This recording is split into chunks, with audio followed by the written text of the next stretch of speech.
I asked when the wedding is, and my daughter said, I got married yesterday. You aren't invited, it's just for special people. A week later she called. Did you transfer it? I replied, didn't I tell you? So there I was, standing in my living room like some kind of condemned man waiting for the executioner, staring at my phone like it was about to explode in my hand. My wife Clara was doing that thing she does where she pretends she's not listening, while simultaneously listening so hard I'm surprised her ears weren't literally growing bigger. She was over by the window with that dusty watering can we've had since the Clinton administration, giving attention to a plant that I'm 90% sure is plastic, and the performance was about as subtle as a freight train crashing through a library. I could feel her eyes boring into the side of my head every 3 seconds, waiting for me to make the call that had been hanging over us like a dark cloud for the past week. I'd been rehearsing this conversation in my head for days now, running through different scenarios like some kind of deranged method actor preparing for the role of dad who actually wants to know when his daughter's getting married. I'd practiced the casual tone, the supportive but not too pushy inflection, the perfectly calibrated level of enthusiasm that wouldn't make me sound desperate but also wouldn't make me sound like I didn't care. The same kind of nerves I had back when I was 22 and walked into Henderson's auto shop for my first real job interview, sweating through my only button-down shirt and praying I wouldn't say something stupid like, I've always been passionate about, cars and stuff. Spoiler alert, I definitely said exactly that, and somehow still got the job, which either says something about my charm or the desperately low standards of 1970s automotive retail. I hit the call button before I could chicken out for the 15th time that morning. The phone rang once, twice, 3 times, and with each ring my stomach did another impressive gymnastics routine that would have scored at least a 7.5 from the Russian judge. Clara had now completely abandoned all pretense of watering the fake plant and was just standing there, watering can frozen in midair like a statue in the world's most anxious garden center. On the 4th ring, Leah picked up, and I could hear that particular tone in her voice right away, the one that told me this conversation was already going to be about as pleasant as a root canal performed by a drunk dentist with a grudge. Hey, sweetheart. I started, going for warm and casual, but probably landing somewhere closer to hostage reading a ransom note. My throat felt like I'd swallowed a handful of sand from the driveway. So, I've been meaning to ask you, and your mother and I were just wondering, about the wedding and everything. When exactly is the big day? We want to make sure we've got everything sorted out, with my work schedule, and Clara wanted to get her hair done, and I need to pick up that lavender tie from the dry cleaners, the one I bought specifically for this occasion. Remember I told you about it? I was rambling. I knew I was rambling. I sounded like a telemarketer who'd lost his script and was just hoping enthusiasm could carry him through to the sale. There was a pause on the other end of the line. One of those loaded silences that lasts approximately 2 seconds but feels like you've aged several years waiting for the other shoe to drop. I could practically hear Leah rolling her eyes through the phone, that particular cosmic frequency that all daughters emit when they're about to say something that's going to ruin your entire week. Then her voice came through, sharp and clear and dripping with the kind of smugness usually reserved for people who just won an argument on the internet against someone who can't spell. Oh, she said, with this little laugh that made my blood pressure immediately spike into the danger zone. We got married yesterday. It was just a small thing, really intimate, just for special people. I'm going to be honest with you. I've been called a lot of things in my 63 years on this planet. I've been called boring by my college roommate who thought my idea of a wild Friday night being a deck of cards and some reasonably priced beer was somehow a character flaw. I've been called stingy by my brother-in-law who never met an open wallet he didn't want to reach into. I've been called allergic to fashion by literally everyone who's ever seen me in cargo shorts, which I maintain are practical and comfortable, and I don't care what the fashion police have to say about it. But never, not once in my entire life, had I been called not special enough to attend my own daughter's wedding. Not special enough to watch the little girl I taught to ride a bike walk down the aisle. Not special enough to be there for one of the most important days of her life, despite the fact that I'd been there for literally every other day of her life since the moment she came screaming into this world at St. Mary's Hospital weighing 7 pounds and 3 ounces. I just stood there like an idiot, phone pressed to my ear, staring at the half-painted accent wall behind the couch that I'd been meaning to finish for the past 3 months. wondering if this was real life or if I'd somehow slipped into an alternate dimension where up is down and daughters don't invite their fathers to their weddings. The paint job suddenly seemed like a very good metaphor for my relationship with Leah, half finished and kind of a mess, and probably never going to get completed at this point. My brain was doing that thing where it completely short-circuits and you can't form words. You just make this kind of static noise like a radio stuck between stations. Clara's eyes went wider than I've ever seen them. And this is a woman who once watched me accidentally set the garage on fire trying to deep fry a turkey, so that's saying something. The watering can finally dropped from her hand, hitting the hardwood floor with a thud that seemed way too loud in the sudden, terrible silence of our living room. "What did she say?" she asked, her voice climbing up into that register that meant she was about 5 seconds away from either crying or committing a felony, possibly both. I cleared my throat, trying to find my voice somewhere in the wreckage of my dignity. "She said I'm not special enough to attend my own daughter's wedding," I replied, and hearing the words out loud somehow made it even worse, like saying it gave it more power, made it more real. Apparently the years I spent paying her rent while she found herself don't count as VIP treatment.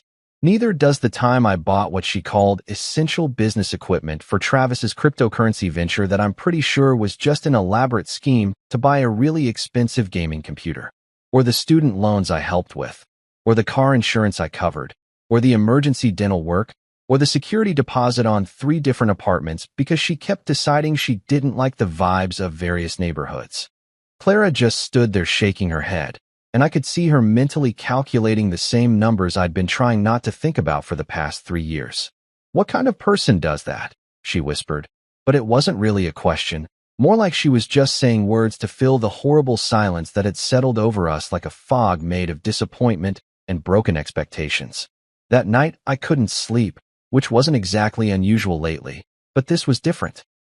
I sat in my recliner in the dark, the one I'd bought on sale at that furniture warehouse place after my back started acting up, staring at the lavender tie hanging on the coat rack by the door. I'd bought it specifically for the wedding, spent an embarrassing amount of time at Men's Warehouse trying to find the perfect shade that would complement whatever color scheme Leah had chosen, which she'd mentioned exactly once in a phone call 3 months ago, and I'd written down on a post-it note like it was the nuclear launch codes. I'd even practiced smiling in the bathroom mirror while wearing it, trying to look like the proud father of the bride instead of a guy who looked vaguely constipated and uncomfortable in formal wear. Now the tie just hung there mocking me, a lavender-colored symbol of my complete and utter failure as a father, or at least that's what it felt like at 2:30 in the morning when everything feels worse and your brain won't shut up. I'd been rehearsing for a role that got canceled without anyone bothering to tell me the show was off. I was the understudy who showed up ready to perform only to find out the theater had been demolished and everyone had gone home. All those years of parenting, of trying to be supportive and present and financially generous to a fault, and I couldn't even make the guest list for the main event. Somewhere in the distance a dog was barking, and I thought about how even that dog probably had more people who considered it special than I apparently did. The thought was so ridiculous and self-pitying that I almost laughed, but it came out more like a sad little exhale that fogged up my reading glasses. The next morning, I woke up feeling like I'd been hit by a garbage truck driven by my own disappointment, which is a very specific kind of terrible that I don't recommend to anyone.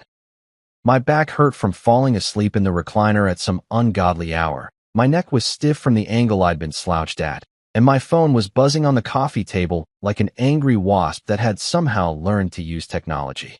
I reached for it with all the enthusiasm of a man reaching for a live grenade, squinting at the screen through eyes that felt like they'd been replaced with sandpaper sometime during the night. Clara was already up. I could hear her in the kitchen doing that thing where she aggressively makes coffee when she's upset, slamming cabinet doors and clattering mugs around, like she's performing in a percussion ensemble dedicated to expressing maternal rage.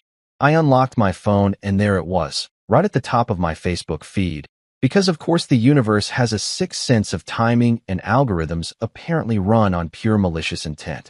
A photo album titled Our Special Day, with about 47 pictures, each one more painful than the last, like someone had designed a slideshow specifically to cause maximum emotional damage to fathers who apparently didn't make the cut. Leah stood there in her wedding gown, the same dress she'd called me about 8 months ago, sobbing about how she absolutely needed it, and how it was her dream dress, and how if she didn't get this specific dress from this specific boutique her entire life would be ruined forever. The dress that cost more than my first car, the one she told me was essential for her mental health and sense of self-worth, the one I paid for under the creative accounting category of student loan stress relief, because apparently that's what we're calling wedding expenses these days when you don't want to admit you're bleeding your father dry. She looked beautiful, I'll give her that, even through my haze of betrayal and sleep deprivation. The dress fit perfectly, all that lace and beading and whatever else they put on wedding dresses that makes them cost as much as a decent used sedan.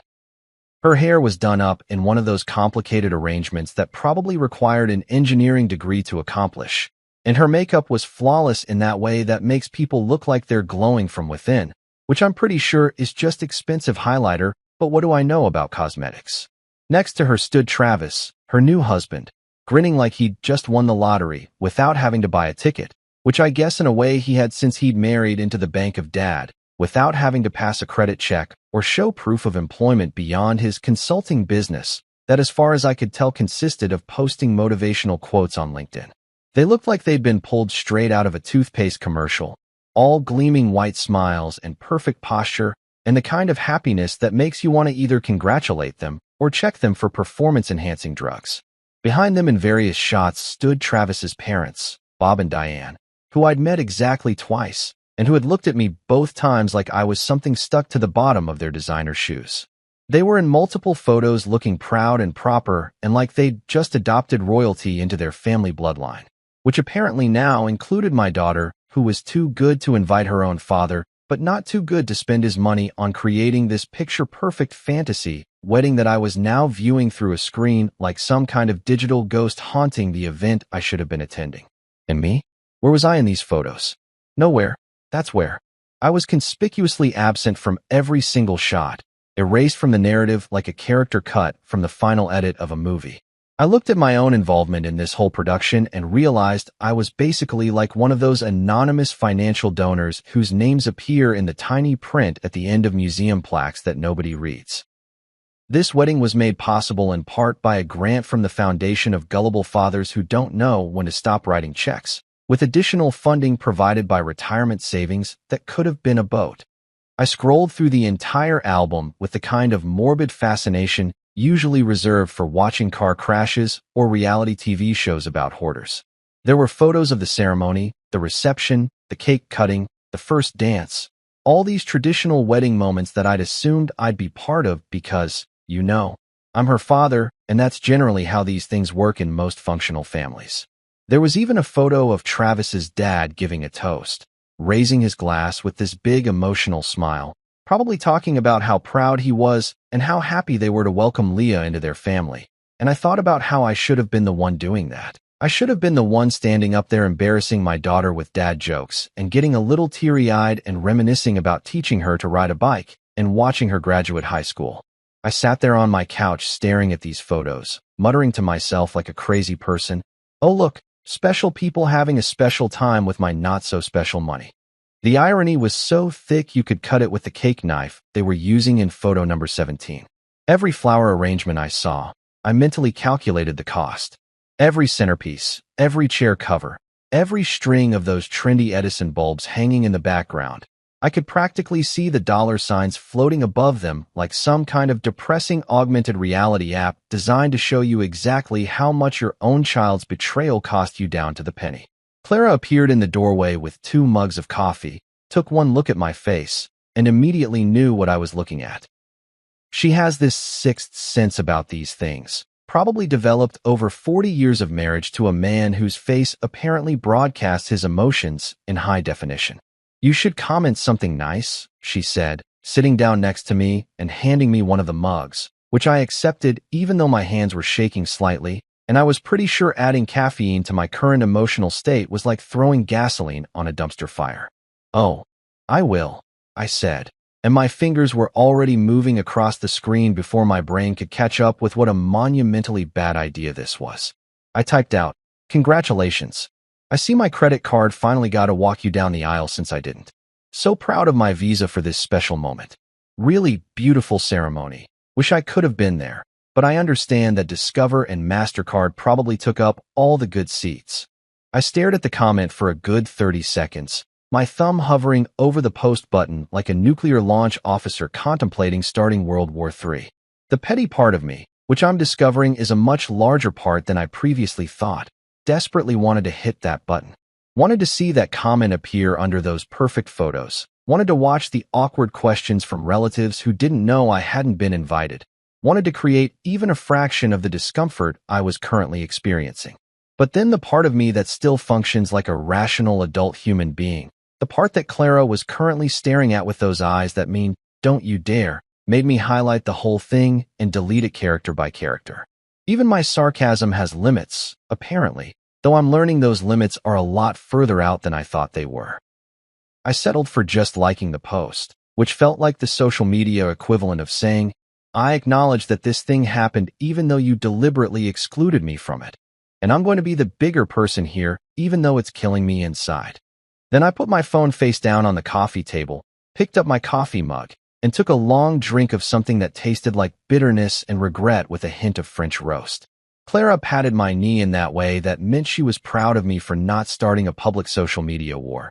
But we both knew that this whole situation was far from over, and that eventually something was going to give, because you can only push a man so far before he stops being civilized and starts being honest. A week crawled by like a wounded animal dragging itself across hot pavement, each day blending into the next in a blur of me pretending I was fine and Clara pretending she believed me. I'd been going through the motions of normal life, showing up at the hardware store where I work part-time because retirement turned out to be boring as hell and I needed something to do besides stare at walls and contemplate my failures as a parent. I'd been helping customers find the right size screws and explaining the difference between interior and exterior paint with all the fake enthusiasm I could muster, which wasn't much, but apparently was enough to fool people who just wanted to fix their leaky faucets and didn't care about my emotional state. Then on Tuesday afternoon, right when I was in the middle of reorganizing the electrical section because someone had mixed up the wire gauges and it was driving me insane, my phone started buzzing in my pocket. I pulled it out and saw Leah's name on the screen, and I'm not going to lie, my first instinct was to just let it ring through to voicemail and deal with whatever fresh nightmare she was calling about later when I'd had time to mentally prepare myself. But curiosity is a stubborn thing, like a dog that won't stop barking until you give it attention, and despite every instinct telling me this was going to ruin my day, I swiped to answer. "Dad?" she said, and I could already hear it in her voice. That particular tone she uses when she wants something. The one that starts out sweet like honey but has this desperate edge underneath it like artificial sweetener that leaves a weird aftertaste. It's the same voice she used when she was 16 and wanted to borrow the car, or when she was in college and needed emergency money for textbooks that I later found out meant emergency money for concert tickets. "Dad, hi, how are you? How's Mom? I've been meaning to call. Things have just been so crazy with the move and everything." The move. Right. The move into the apartment that I'd been paying rent on for the past 3 years. The one she apparently was still living in with her new husband, who I'm sure had lots of opinions about interior decorating, but zero opinions about contributing to the actual cost of having a roof over his head. I waited, not saying anything, just letting the silence stretch out between us like taffy because I knew exactly where this was going and I wanted her to have to work for it. "So anyway," she continued, and here it came right on schedule. "The rent's due tomorrow, and I noticed you forgot to make the transfer this month. I'm sure it just slipped your mind with everything going on. You know how busy you are at the store and everything. So I just wanted to remind you before it's late, and we get hit with fees." I took a deep breath, the kind of breath you take before you jump into cold water or tell your boss exactly what you think of his management style.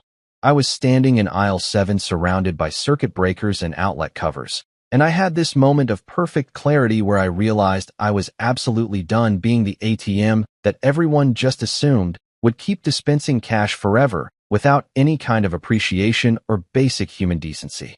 "Didn't I tell you?" I said, and my voice came out calmer than I expected, almost pleasant, which somehow made what I was about to say even better. "I only help special people now. It's my new policy. Special people only. Very exclusive." The silence on the other end of the line was so satisfying I almost heard her jaw physically drop and hit whatever expensive hardwood floors I'd helped pay to install. I could picture her standing in her kitchen, probably wearing some trendy athleisure outfit that cost more than my entire wardrobe, her phone pressed to her ear, trying to process what I'd just said, because clearly she'd expected me to just roll over and apologize for the inconvenience of not funding her lifestyle on the exact schedule she'd become accustomed to. "Dad," she finally said, and now the sweetness was completely gone from her voice, replaced by this sharp edge that could have cut glass. "Don't be cruel.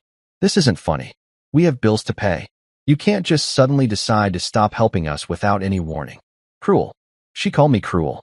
The man who'd spent the better part of the last decade making sure she never had to worry about money, who'd covered her rent and her car insurance and her student loans and her mysterious business expenses and her emergency dental work, and probably funded half of Travis's wardrobe of designer sneakers that he wore while not having a real job. That man was being cruel because he finally grew a spine. "Cruel?" I said, and I could feel this laugh bubbling up from somewhere deep in my chest. The kind of laugh that has absolutely nothing to do with humor and everything to do with the absurdity of the entire situation. "Sweetheart, let me tell you about Cruel. Cruel is not inviting your father to your wedding because he's not special enough. Cruel is posting 47 photos of an event I paid for but wasn't allowed to attend. Cruel is calling me only when you need money and pretending it's a real relationship."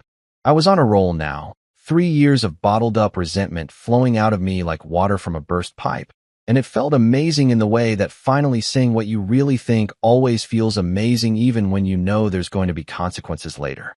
"I paid your rent for 3 years, Leah. 3 years. That's not cruelty. That's charity. That's me being a walking, talking nonprofit organization dedicated to funding the lifestyle of someone who apparently thinks I'm not worth a seat at her wedding. So here's the thing. And I want you to really hear this because I'm only going to say it once. The Bank of Dad is officially closed. Shuttered. Out of business. We're not even offering those predatory payday loans anymore. You want rent money? Ask your special wedding guests. Ask Travis's parents who looked so proud in all those photos. Ask your husband to get an actual job that pays in real money instead of cryptocurrency dreams and LinkedIn engagement. You can't do this, she said. And now she sounded like she was gearing up for a full meltdown. That quiver in her voice that used to make me cave immediately because I couldn't stand the thought of my daughter being upset. But something had fundamentally changed in me over the past week. Some essential piece of the mechanism that made me an easy mark had finally broken beyond repair. "We have a lease. We have responsibilities. You can't just abandon us like this." "Watch me," I said. And then I did something I'd been wanting to do for longer than I cared to admit. I hung up, just pressed the red button, and ended the call like I was some kind of action hero delivering a one-liner before the dramatic scene cut. I stood there in aisle 7 holding my phone, staring at the circuit breakers, and I felt lighter than I had in years, like I'd been carrying around an invisible backpack full of rocks, and had finally just shrugged it off and let it fall to the floor. I walked back to the break room where my coworker Dennis was eating a sandwich and scrolling through his phone. "You okay, man?" he asked, probably noticing the slightly manic look on my face. "You look like you just won the lottery or committed a crime. I can't tell which." "Both," I said, pouring myself a cup of the terrible break room coffee that tastes like it was brewed in a tire factory. "I just committed the crime of setting boundaries, and the prize is my sanity." I sat down at the plastic table that had seen better days, probably around the same time I'd still had a functional relationship with my daughter, and took a sip of coffee that tasted like freedom mixed with discount beans. "Dennis, let me tell you something. Don't have kids. Or if you do have kids, make sure you stop paying their bills before they start thinking of you as a human credit card instead of a human being." Dennis nodded slowly, the way you nod at someone who might be having a breakdown, but you're not quite sure yet. "Noted," he said. "That's some specific advice." That evening I sat by the window in my recliner, the same spot where I'd been doing most of my contemplating lately, watching the sun go down and turning the sky into this painting of oranges and purples that reminded me that the world keeps turning whether your daughter appreciates you or not. Clara brought me a beer without me asking for one, which is the kind of thing that happens when you've been married long enough that your spouse develops psychic abilities about when you need alcohol. I took it and whispered to myself, quiet enough that Clara couldn't hear, but loud enough that it felt real. This tastes like freedom. And you know what? It really did. That afternoon, I decided it was time to do something I'd been avoiding for approximately 3 years, which was taking a good hard look at exactly how much money I'd poured into the black hole of my daughter's financial needs. Not because I'm a masochist, though at this point I was starting to wonder, but because I needed to see the damage in black and white, needed to quantify exactly how much my unconditional love had cost in actual dollars and cents. It's like when you avoid checking your credit card statement after a particularly irresponsible shopping spree. Except this shopping spree had lasted for 3 years, and I hadn't even gotten to keep any of the stuff I'd bought. I spread out everything across the dining room table like I was conducting an autopsy on my own wallet, which I guess in a way I was. Bank statements, credit card receipts, copies of checks I'd written, Venmo transactions that I'd screenshotted, because even then some part of me knew I should be keeping records of this insanity. There were rent receipts going back 36 months in a neat little stack that looked like a monument to my own stupidity. Grocery bills from all those times Leah had called saying she was broke and needed help with food, which somehow always coincided with her posting Instagram photos from trendy brunch spots that charged $18 for avocado toast. Loan repayments for student debt that I later discovered had actually been paid off 2 years ago, but she'd just kept accepting my help because I guess when someone's dumb enough to keep giving you money, you don't exactly stop them. Then there were the more creative expenses, the ones that really showcased Leah's talent for storytelling. The emergency puppy surgery that supposedly saved her neighbor's dog, which cost me $800 and which I'm now about 70% sure never actually happened because I never saw any photos of this miraculous recovery, and Leah's not exactly the type to save a dog's life and not post about it for the social media clout. The spa trips that were marketed to me as essential mental health care, because apparently my generation doesn't understand that self-care costs $200 and involves hot stones and eucalyptus steam rooms. The business equipment for Travis's various entrepreneurial ventures, which as far as I could tell involved him sitting on the couch with an expensive laptop posting about cryptocurrency and hustle culture while contributing exactly $0 to their household expenses. I pulled out my calculator, the same one I'd been using since 1987 that still worked perfectly fine despite Clara's insistence that I could just use my phone, and I started adding it all up. Rent payments, $1,200 a month for 36 months. Insurance premiums. Utility bills that somehow I'd gotten roped into covering. Emergency car repairs for a car that seemed to have more emergencies than a daytime soap opera. Medical copays. Dental work. That time she needed a new laptop because hers had died suddenly, which I later learned meant she'd spilled an entire glass of wine on it during a party. The security deposits for 3 different apartments because she kept deciding she didn't like the vibes of various neighborhoods, which is apparently something people get to do when they're not the ones paying for it. The calculator kept climbing, the numbers getting bigger and more depressing with each entry. 5,000, 10,000, 20,000. I kept going, my hand getting crampier with each button press, sweat starting to form on my forehead even though the air conditioning was on full blast. 25,000, 30,000, 34,000. I hit the total button one final time and stared at the number like it was going to change if I looked at it long enough, like maybe I'd made a mistake, and it was actually $34 instead of $34,600. $34,600. I sat back in my chair and just stared at that number, letting it really sink in, letting it marinate in my brain until I could fully appreciate the magnitude of my own financial stupidity.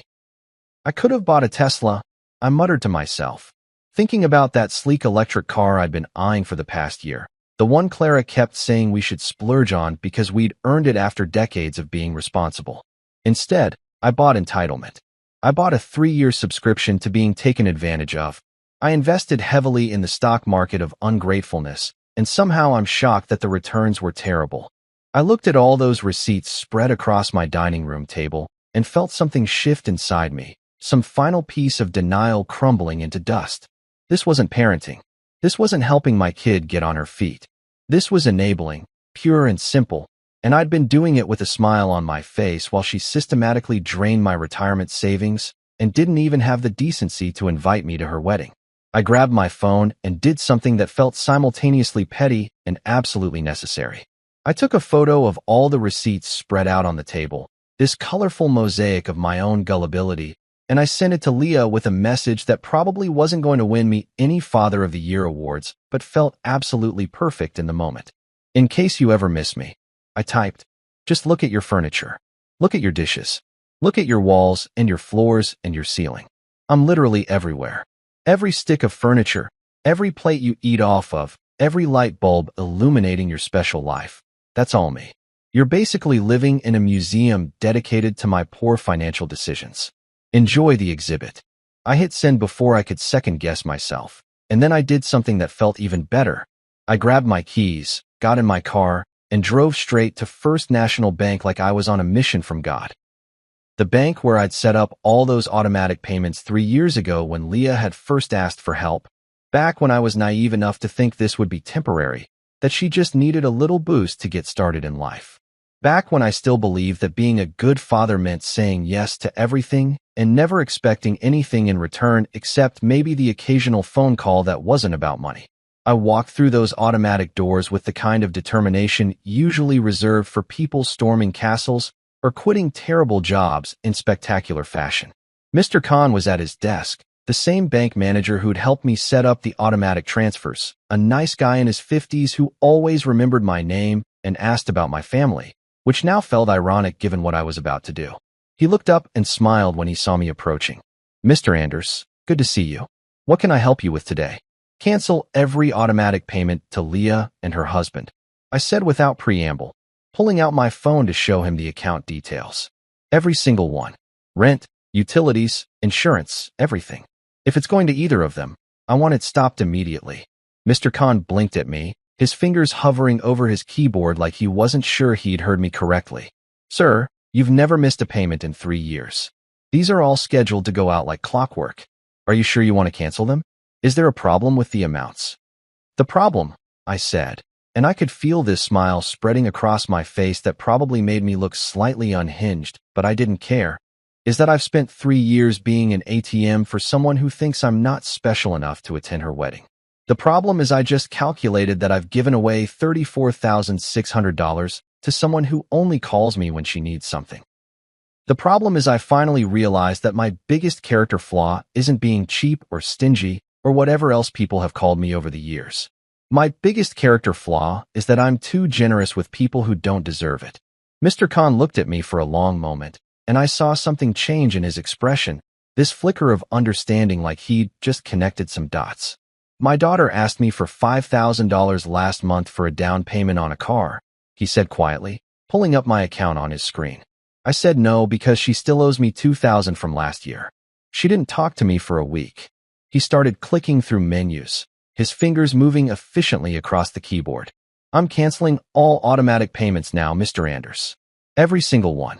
I watched him work, feeling this weight lifting off my shoulders with each confirmation number he read out to me. Payment canceled. Payment canceled. Payment canceled. It was like listening to a surgeon announce that they'd successfully removed a tumor, each cancellation making me lighter and freer and more like myself than I'd felt in years. When he was done, he printed out a confirmation sheet and slid it across the desk to me, and I looked at it like it was a diploma or a medal or some kind of official document declaring my independence. Is there anything else I can help you with today? Mr. Khan asked, and there was this hint of a smile on his face like he knew exactly what I was going through because he'd been there himself in some version of this same story. Actually, yeah, I said, folding up the confirmation sheet and putting it in my wallet like a talisman against future weakness. I want to set up a new automatic payment to my own savings account. Same amount I was paying for Leah's rent. $1,200 a month, starting today. Mr. Khan's smile got wider. Now that, he said, is the best financial decision you've made in a while. I walked out of that bank like a man who'd just divorced his direct debit, like I'd ended a toxic relationship with being taken advantage of, and for the first time in a week, I felt something that wasn't just anger or disappointment or betrayal. I felt hopeful. I felt free. I felt like maybe, just maybe, I could finally start living for myself instead of funding someone else's life while mine passed me by. A few days later, I came home from the hardware store feeling pretty good about life, which should have been my first warning sign that the universe was about to remind me that happiness is temporary and chaos is always lurking around the corner, waiting to ruin your afternoon. I'd spent the day helping a nice elderly woman pick out paint colors for her bathroom remodel, and she'd reminded me of my own mother with her polite questions and genuine appreciation for help, which was refreshing after dealing with my own family, who seemed to think gratitude was a foreign language they'd never learned to speak. The sun was shining. I had a sandwich waiting for me in the fridge, and I was planning to spend the evening watching baseball and not thinking about my ungrateful daughter for at least 3 consecutive hours.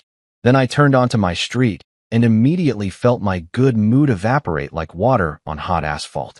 There were 3 strange cars parked in front of my house, expensive-looking vehicles that definitely didn't belong to any of my neighbors who mostly drove sensible sedans and the occasional minivan.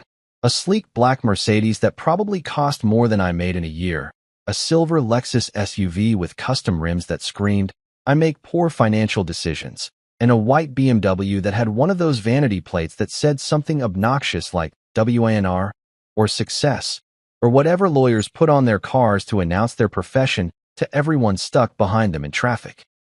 My stomach immediately dropped into my shoes because I just knew with every fiber of my being that whatever was happening inside my house was going to make me want to commit a felony.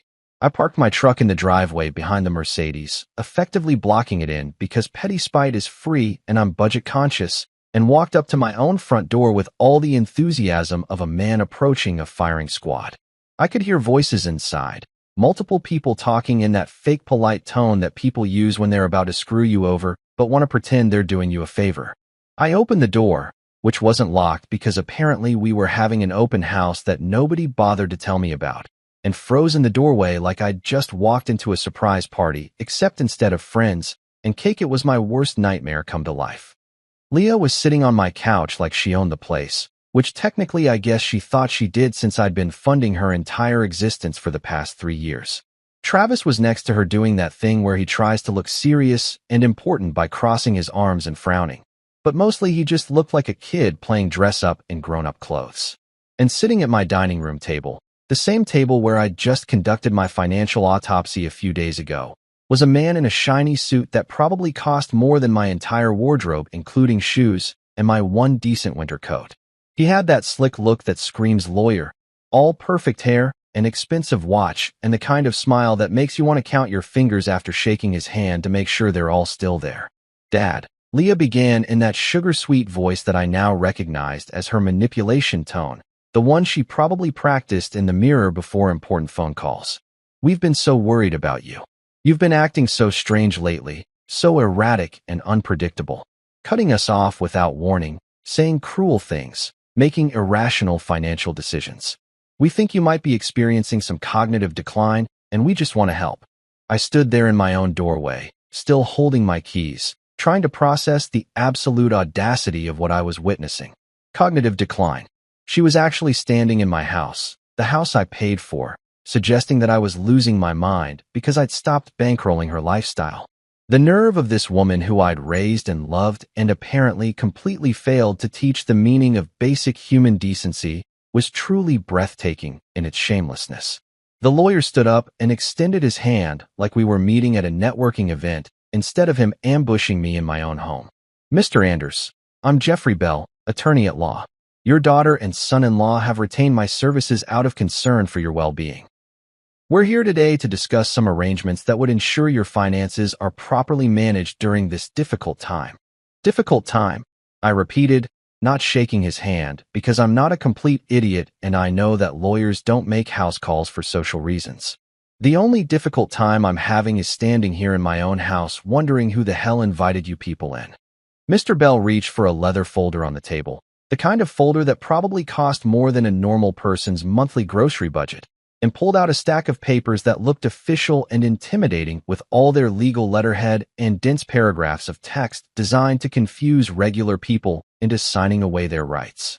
"These are just some simple documents that would allow your daughter to help manage your financial affairs. Nothing major, just ensuring that bills are paid on time, investments are handled properly, that sort of thing. It's really for your own protection." I walked over to the table, picked up the folder with both hands like I was actually considering it, and then did something that felt so good it should probably be illegal. I walked it straight to the kitchen trash bin, the one that currently contained coffee grounds and banana peels and the remnants of last night's dinner, and dropped the entire folder right in on top of the garbage. The sound it made hitting the bottom of that trash can was probably the most satisfying sound I'd heard all week, even better than the click of Mr. Khan canceling those automatic payments. "There," I said, turning back to face the three of them who were all staring at me with expressions ranging from shock to fury to what looked like genuine confusion that their plan wasn't working. Peace of mind restored. Consider my finances officially managed by me, myself, and I, the only people in this room who actually earn the money we're talking about. Leah's face went through about 17 different emotions in 3 seconds, finally landing on red-hot anger that made her look like she was about to start breathing fire. "Dad, don't be difficult. We're trying to help you. You're clearly not thinking straight. You cut us off without any warning. You're making impulsive decisions. You're being hostile and paranoid." "Difficult," I said, and I could feel this laugh building in my chest, the kind of laugh that comes from a place of pure disbelief at the absurdity of the situation. "Sweetheart, let me tell you about difficult. Difficult is raising a child for 25 years. Difficult is working overtime to pay for college. Difficult is sacrificing vacations and new cars and retirement plans to make sure your kid has everything she needs. You know what's not difficult? Finally growing a spine and saying no to someone who thinks I'm an ATM with legs." Travis decided this was his moment to contribute, probably because Leah's face was getting so red I was worried she might actually explode. "Mr. Anders, with all due respect, you're being unreasonable. We had an agreement. We planned our finances around your support. You can't just suddenly change the terms without discussion." "Discussion," I said, turning to look at this man who'd married my daughter and immediately started treating my bank account like it was community property. "You want to talk about discussion? How about we discuss why you've never had a real job in the 3 years I've known you? How about we discuss why I wasn't invited to your wedding, but my credit card was? How about we discuss what exactly you bring to this marriage besides expensive sneakers and motivational LinkedIn posts?" The room went quiet in that way that happens when someone finally says what everyone's been thinking, but nobody had the guts to verbalize. "Mr. Bell cleared his throat, probably calculating how much of his hourly rate he was going to bill for this disaster of a house call. "Mr. Anders, perhaps we should schedule a more formal meeting. Emotions are clearly running high." "No," I said, walking to the front door and opening it wide, letting in the afternoon sunlight and hopefully providing a clear visual cue that this little intervention was over. "We're not scheduling anything. You're leaving. All of you. Right now. This is my house, bought with my money, maintained with my labor, and you're all trespassing." Leah stood up, grabbing her designer purse that probably cost more than my monthly mortgage payment. "You're going to regret this," she said, her voice low and threatening in a way that would have been intimidating if I hadn't spent the last week building up an immunity to her manipulation tactics. "You'll die alone, old and bitter, and you'll realize too late that you pushed away the people who loved you." I looked at her standing there in my living room. This woman who I'd loved since the moment she was born, who I'd taught to ride a bike and helped with homework and walked through every milestone of her life. And I felt something break inside me that I knew wasn't going to heal anytime soon. "Perfect," I said, and I smiled because at this point what else was I going to do, cry? I'd done enough of that already. I'll finally have peace and quiet. Plus all the snacks to myself. No more sharing the good chips with people who only show up when they need something. They filed out one by one. Leah first with her head held high like she was the victim in this situation, Travis following behind looking like a puppy who'd been scolded but didn't understand why, and Mr. Bell last with his expensive briefcase and his probably astronomical bill for services rendered.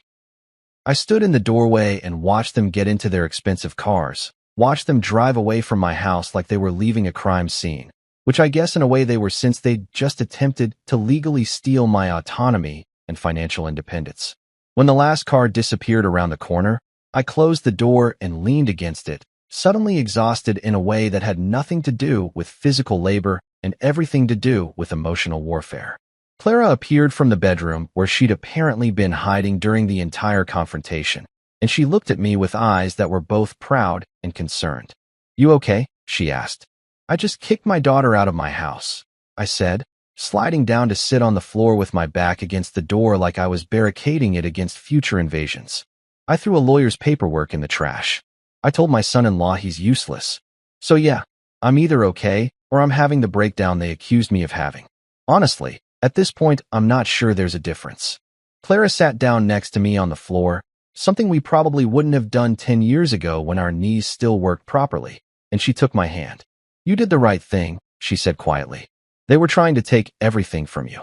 I know, I said, squeezing her hand and staring at the closed door like it was a shield between me and the chaos that my family had become. The scary part is how close I came to letting them. 3 days after I'd turned my living room into a crime scene by committing the heinous act of standing up for myself, I was in the garage attempting to fix Clara's old sewing machine that had been making concerning grinding noises like it was chewing gravel instead of fabric. I was elbow deep in mechanical parts that I only half understood, operating on pure stubbornness and a YouTube tutorial that kept buffering at the crucial moments, when I heard a car pull up in the driveway. Not just any car, but one of those official-sounding engines that immediately makes you think either you're getting a package or you're about to have a very bad day. And given my recent track record, I wasn't optimistic about the package scenario. I wiped my hands on a rag that was already so dirty it probably made them worse instead of better and walked to the driveway where a woman in a navy blazer was getting out of a sedan that had government plates and the kind of bland, forgettable appearance that screamed bureaucracy. She had a clipboard, which is never a good sign, and one of those smiles that people practice in customer service training where it doesn't quite reach their eyes, and you can tell they'd rather be literally anywhere else doing literally anything else. She looked like she was about to either sell me insurance I didn't need or ruin my week, and I was betting heavily on option 2. Mr. Anders? She asked, approaching me with that clipboard held in front of her like a shield against human interaction. She was wearing sensible shoes and had her hair pulled back in a way that suggested she'd given up on joy sometime around 2015 and had been running on coffee and resignation ever since. I'm Margaret Foster from Social Services. We received some concerns about your well-being, and I'm here to conduct a welfare check. I just stared at her for a moment, letting the absolute audacity of the situation really sink in, marinating in the reality that my own daughter had apparently called social services on me like I was some kind of danger to myself or society. Let me guess, I said, not even trying to hide the sarcasm dripping from every word. These concerns came from my loving daughter who just tried to get me to sign over my finances to her and failed spectacularly. Margaret Foster had the decency to look uncomfortable, shifting her weight from one sensible shoe to the other and glancing down at her clipboard like it might contain instructions for how to handle a situation where the person being investigated was clearly onto the scam. I'm not at liberty to discuss the source of the complaint, Mr. Anders. I'm just here to ensure you're safe and able to care for yourself. It's standard procedure. Standard procedure, I repeated, crossing my arms and probably looking like the world's most defensive mechanic covered in grease stains and righteous indignation. Standard procedure for what, exactly? Making sure I haven't forgotten how to dress myself? Checking if I can still remember my own name? Because I assure you, Miss Foster, I am extremely aware of who I am and what's happening here, which is my daughter using government resources to harass me because I stopped funding her lifestyle. Clara appeared in the doorway of the garage, wiping her hands on a dish towel because apparently we'd both been interrupted in the middle of our respective projects. She took one look at the scene, at me covered in grease facing down a social worker, and I saw her face go through the same journey mine had just completed, from confusion to understanding to barely contained fury. Is this about Leah? She asked, her voice dangerously calm in the way that meant someone was about to get a piece of her mind, and it wasn't going to be pleasant. Ms. Foster opened her mouth to give what was probably a rehearsed speech about confidentiality and procedures, but I cut her off because I was done playing games with people who were trying to paint me as incompetent. You know what? Come inside. Look around. Interview me. Check my vital signs. Give me a pop quiz on current events. Do whatever you need to do to confirm that I'm not drooling on myself or forgetting to wear pants. Then you can go back to whoever sent you here and tell them that their plan to have me declared incompetent has failed just as badly as their attempt to get me to sign legal documents while ambushed in my own home. We walked inside, Miss Foster trailing behind us with her clipboard and her growing awareness that this was not going to be the straightforward case of elder neglect or cognitive decline that she'd probably been told to expect. The house was clean, organized in that way that happens when retired people have too much time and not enough tolerance for clutter. The bills were stacked neatly on the counter, all paid and filed with dates written on them in my handwriting that was perfectly legible despite what my daughter might have suggested about my mental state. The refrigerator was full of actual food, not just condiments in mysterious containers from 2019. There were no safety hazards, no signs of hoarding, no indicators that I was anything other than a reasonably functional adult who was currently very annoyed. But I wasn't taking any chances, because I've learned over the past few weeks that people who want to paint you as incompetent will look for any excuse to make their narrative stick. So I did something that would have seemed paranoid 2 weeks ago, but now seemed absolutely essential to my continued freedom and autonomy. I called my lawyer. Not just any lawyer, but Mr. Patterson, the same guy who'd helped me draft my will 5 years ago, and who had the kind of unshakable calm that comes from dealing with family drama for 30 years. He was a man in his 60s who wore gray suits like they were a uniform, and had probably seen every variation of children trying to screw over their parents that existed in the legal handbook. I hit his number on speed dial, which I'd added after the invasion of the parasites because I'd learned that having a lawyer on retainer was apparently going to be necessary for basic survival. He picked up on the second ring with a voice that sounded like whiskey and courtrooms. "Mr. Anders, what's happening now?" "Social services is in my living room," I said, watching Ms. Foster's expression shift from official procedure to mild alarm as she realized this was not going to be a simple home visit. "My daughter apparently called in a wellness check because I stopped paying her rent. I need you to come over here and help me document that I am, in fact, not senile, just surrounded by people who wish I was." "I'll be there in 20 minutes, he said without hesitation, and I heard the sound of keys jingling and a door closing. "Don't sign anything, don't agree to anything, and definitely don't let them take you anywhere for evaluation. I've seen this play before, and it never ends well for the parent." While we waited for Mr. Patterson to arrive like Batman in a Buick, I decided to make this as uncomfortable as possible for everyone involved by being aggressively competent. I offered Ms. Foster coffee, which I made properly in our French press, while discussing the optimal water temperature for extraction like I was some kind of caffeinated sommelier.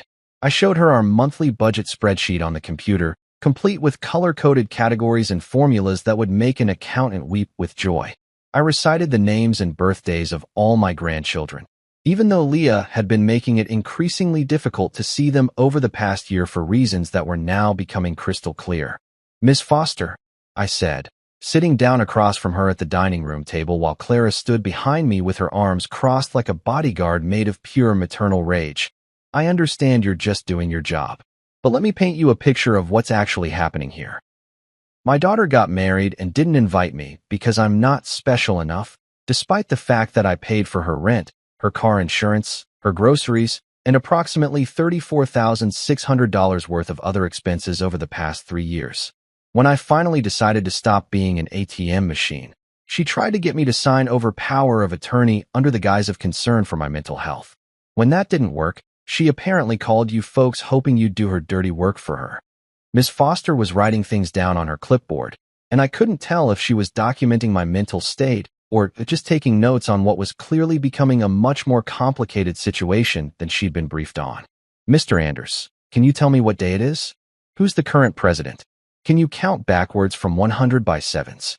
I did all of it, perfectly, while maintaining eye contact and probably looking more alert and oriented than I had in years because spite is an excellent motivator.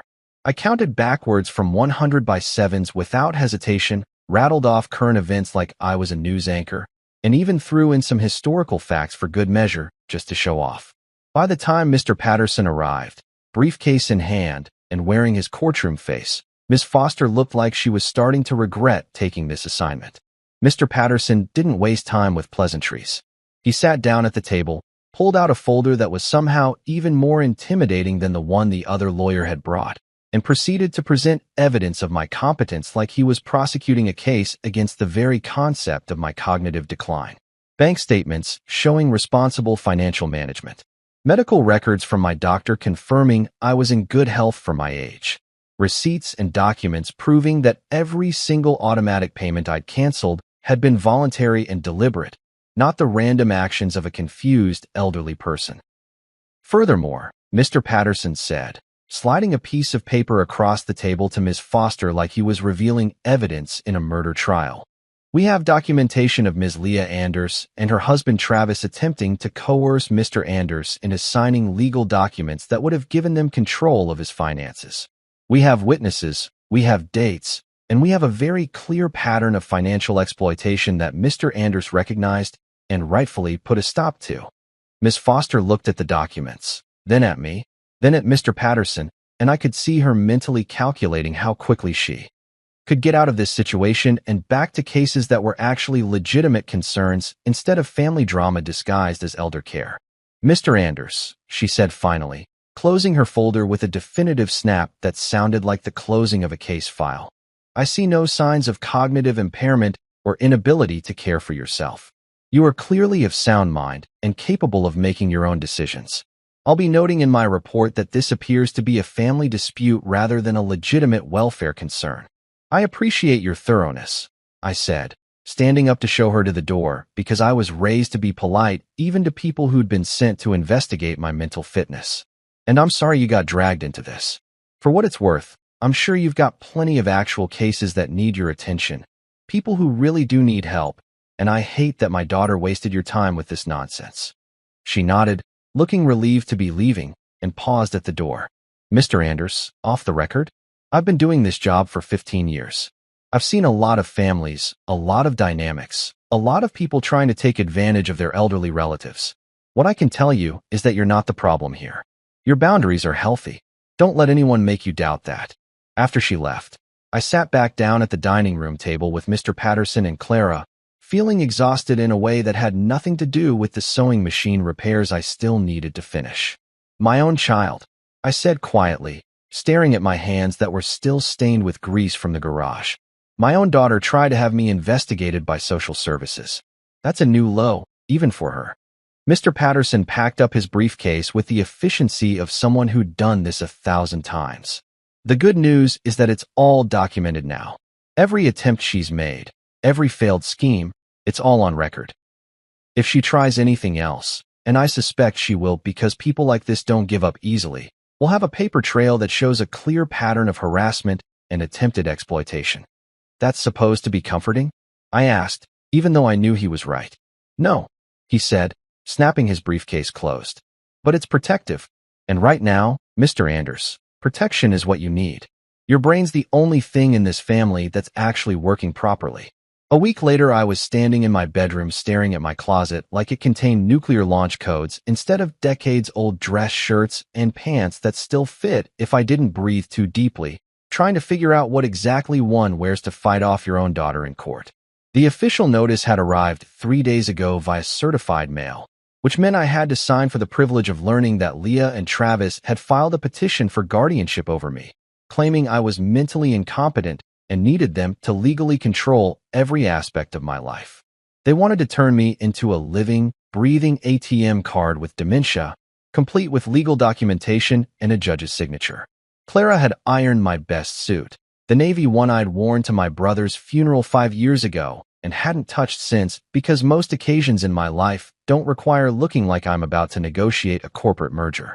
She kept fussing with my tie, adjusting it and readjusting it like if she got the knot perfect somehow this whole nightmare would resolve itself. You're going to be fine, she said for the 17th time that morning, but her hands were shaking and I could tell she was just as terrified as I was that somehow, impossibly, the legal system might side with two people who were clearly just after my money. Mr. Patterson picked us up in his sensible sedan that smelled like leather and legal victories. And during the drive to the courthouse, he briefed me again on what to expect, walking me through the process like a coach preparing an athlete for the championship game, except instead of a trophy, the prize was maintaining basic human autonomy. They're going to paint you as confused, isolated, making irrational decisions. Their lawyer will probably be dramatic, might even have Leah cry on the stand. Your job is to stay calm, answer clearly, and remember that the truth is on your side. The judge has seen this before, and if we present our case properly, he'll see right through it. The courthouse was one of those intimidating buildings designed to make regular people feel small and insignificant, all marble columns and echoing hallways, and the kind of acoustic properties that make every footstep sound like a judgment.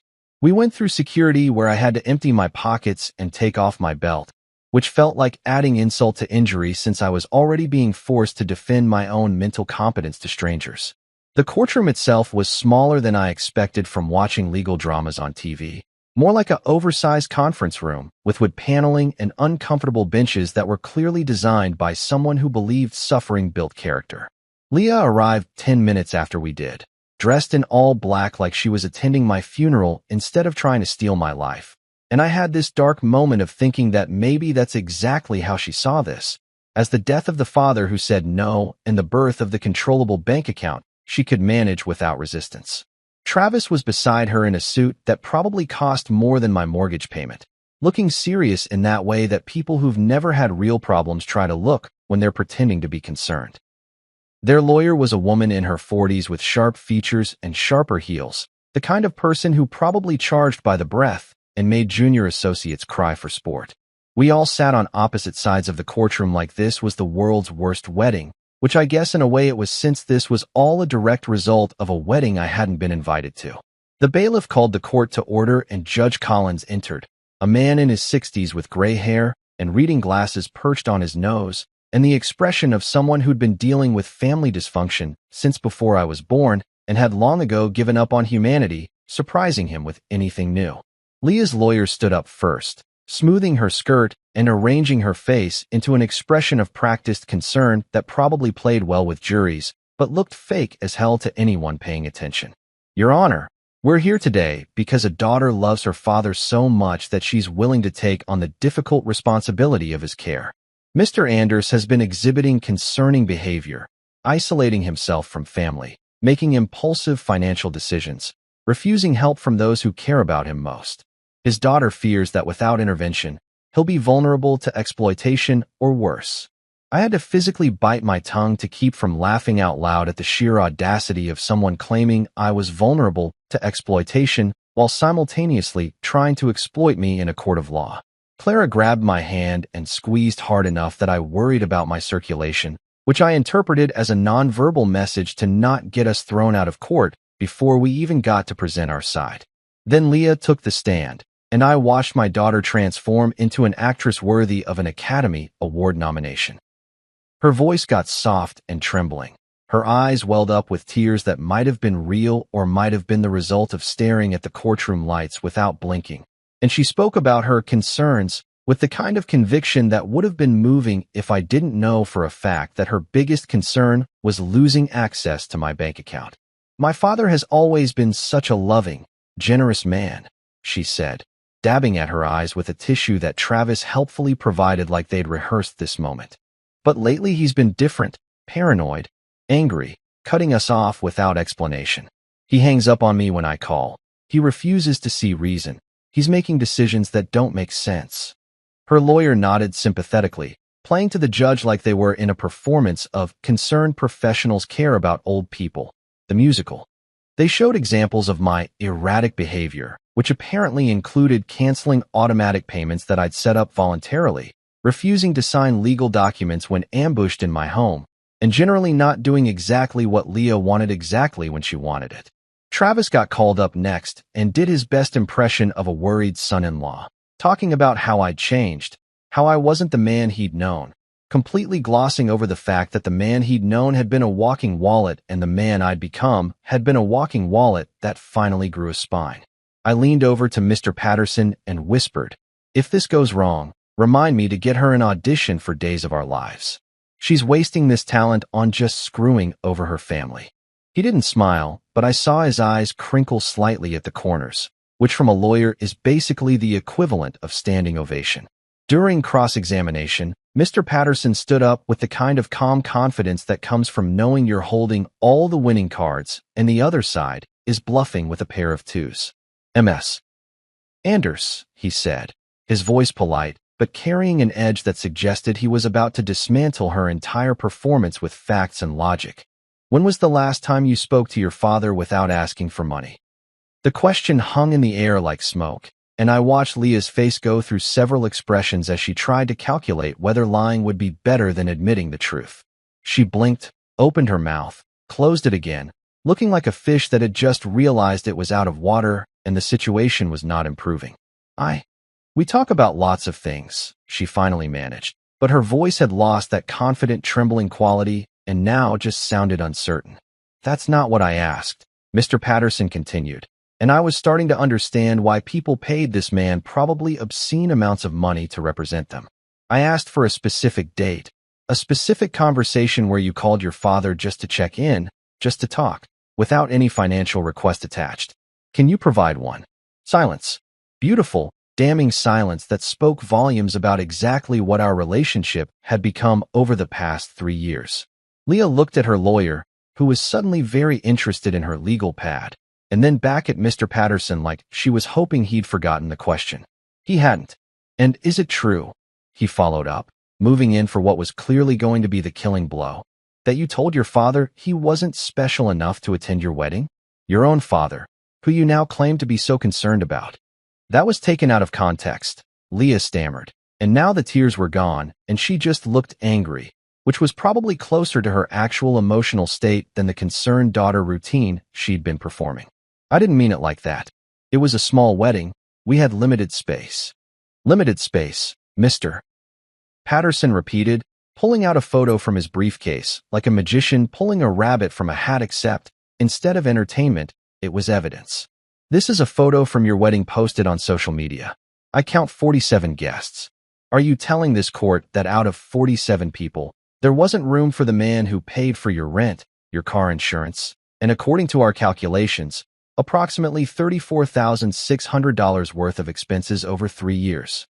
The courtroom got very quiet, the kind of quiet that happens when everyone collectively realizes they're witnessing someone's argument fall apart in real time. Even Judge Collins looked up from his notes with renewed interest, his eyebrows doing that thing where they climb up his forehead like they're trying to escape the situation. Of course there was room, I muttered under my breath, but apparently not quiet enough because a few people in the gallery behind us chuckled, and I saw the judge hide what might have been a smile behind his hand. When it was my turn to take the stand, my hands were shaking, but my mind was clear, clearer than it had been in months, honestly, because anger and righteous indignation are apparently excellent at cutting through brain fog. I looked at the judge, at this stranger who held my future in his hands, and I told him the truth. Your Honor, I raised my daughter with love, patience, and apparently a limitless credit card that I didn't realize I'd signed up for. I worked overtime to pay for her college. I helped with her rent when she said she was struggling. I bought her boyfriend's business equipment when he claimed he was starting a company. I funded every crisis, every emergency, every need that came up for 3 solid years because that's what parents do, right? We help our kids. I took a breath, aware that everyone in the courtroom was listening, that this was my chance to either save myself or sound exactly as crazy as Leah had painted me. But I'm not senile, Your Honor. I'm not confused or mentally declining or any of the things I'm being accused of. I'm just tired. I'm tired of being valued only for my bank account. I'm tired of phone calls that only come when rent is due. I'm tired of being called not special enough to attend my own daughter's wedding, but special enough to pay for it. I'm not making irrational decisions. I'm making the most rational decision of my life. I'm choosing to stop being financially exploited by someone who stopped seeing me as a father and started seeing me as an ATM that occasionally gives unwanted advice. A few people in the gallery actually applauded until the bailiff gave them a look that suggested that was deeply inappropriate for a courtroom setting, but the judge didn't seem to mind. He was writing things down, nodding occasionally, and I couldn't tell if that was good or bad, but at least he seemed to be actually listening instead of just waiting for me to finish so he could rule against me. Mr. Patterson wasn't done demolishing their case, and honestly watching him work was like witnessing a surgeon perform an operation, except instead of removing a tumor, he was removing any credibility Leah had left in that courtroom. He presented bank statements showing every payment I'd made over 3 years, each one documented and deliberate, proving I had perfect control of my finances right up until the moment I decided to stop hemorrhaging money to ungrateful relatives. He showed text messages where Leah only contacted me about money, never about how I was doing or whether I needed anything or just to say hello like a normal human daughter might do. Then came the real bombshell, the evidence I didn't even know we had until Mr. Patterson pulled it out like he was revealing the murder weapon in an Agatha Christie novel. He called up the pharmacist from the drugstore near Leah's apartment, a nervous-looking guy in his 30s named Kevin who clearly wished he was anywhere else but had been subpoenaed and didn't have a choice. Turns out Leah had convinced this poor guy to sign a statement saying I seemed confused when picking up my prescriptions, that I couldn't remember what medications I was taking, that I appeared disoriented and potentially unsafe. The problem with that story, as Kevin reluctantly admitted under oath while avoiding eye contact with everyone, was that I'd never actually been to that pharmacy. Not once. Leah had asked him to sign the statement as a favor, told him it was to help her father get the care he needed, and Kevin had been dumb enough to do it without verifying any of the information because apparently professional ethics are optional when a pretty girl asks nicely. The whole courtroom seemed to inhale collectively, that universal gasp of, oh damn, someone just got caught lying in a really spectacular way. Judge Collins's eyebrows were now fully at his hairline, possibly considering making a permanent move there given how this case was going. Judge Collins leaned forward in his chair with the expression of a man who'd seen enough BS to last several lifetimes and was about to dispense some justice that would probably make him feel better about humanity, or at least slightly less pessimistic. He removed his glasses, cleaned them with a cloth from his robe pocket in that dramatic way judges do when they're about to say something important, and looked directly at Leah and Travis like he was a teacher catching students cheating on the final exam. Mr. Anders is clearly of sound mind, he said, his voice carrying that authoritative tone that comes from decades of dealing with people's worst behavior. In fact, he appears to be one of the more mentally competent people I've seen in this courtroom, which given some of the cases I've presided over is saying something. This petition is denied. Furthermore, this is a textbook case of attempted financial exploitation, and I'm frankly appalled that we're all here wasting the court's time and taxpayer money on what amounts to a family squabble over someone refusing to be a personal ATM anymore. The gavel came down with a sound that felt like vindication mixed with the ending credits of a movie where the good guy finally wins. Boom. Case closed. Petition denied. I exhaled for what felt like the first time in months, like I'd been holding my breath underwater and finally broke the surface. Clara grabbed my hand so hard I thought she might break fingers, but I didn't care because we'd won. We'd actually won, and my daughter's scheme to legally steal my autonomy had just exploded in her face in front of a judge and a courtroom full of witnesses. Leah's eyes burned with fury as she gathered her designer purse, her face the color of a fire engine having a bad day. She leaned in as she passed me, her voice low and venomous enough to kill plants. You'll regret this. You'll die alone, old and miserable, with nobody who cares about you. I smiled, genuinely smiled for the first time in weeks. Perfect. I'll finally have peace and quiet. Plus all the snacks to myself. No more sharing the good chips with people who only show up when they need rent money.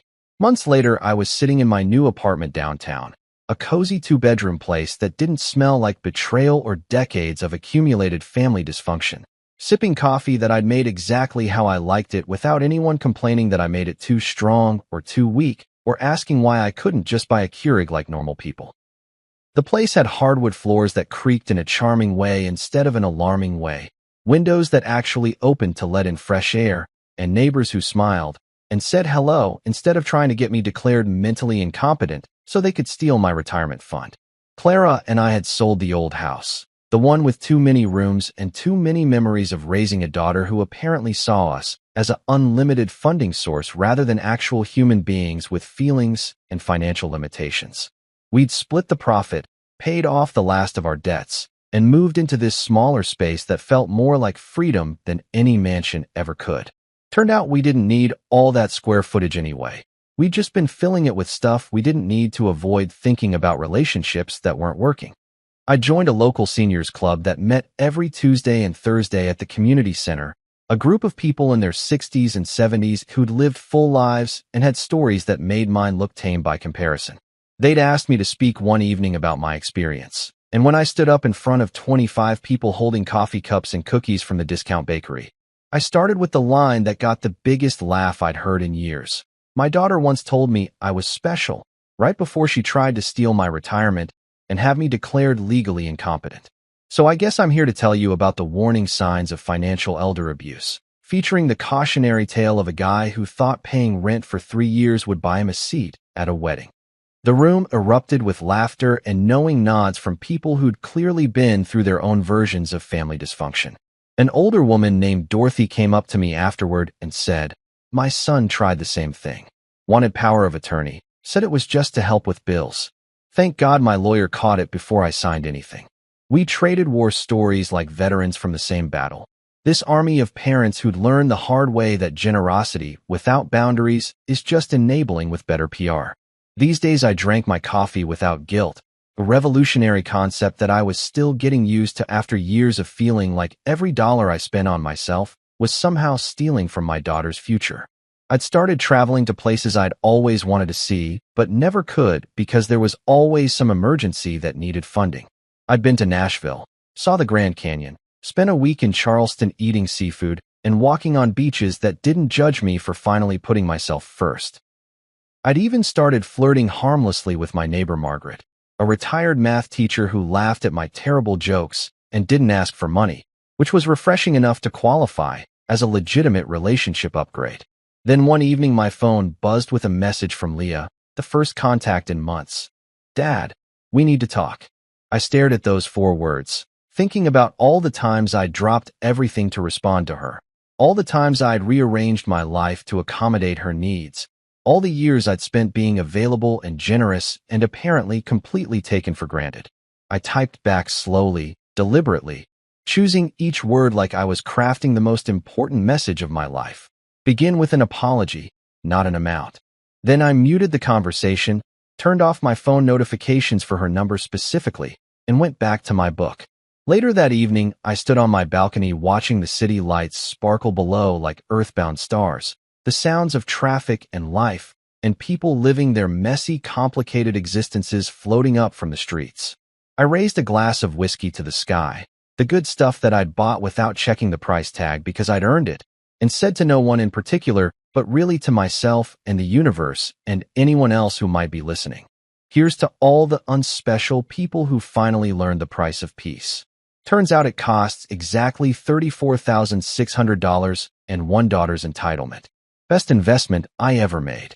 The whiskey tasted like freedom, like self-respect, like all those years of being taken advantage of finally transforming into something valuable.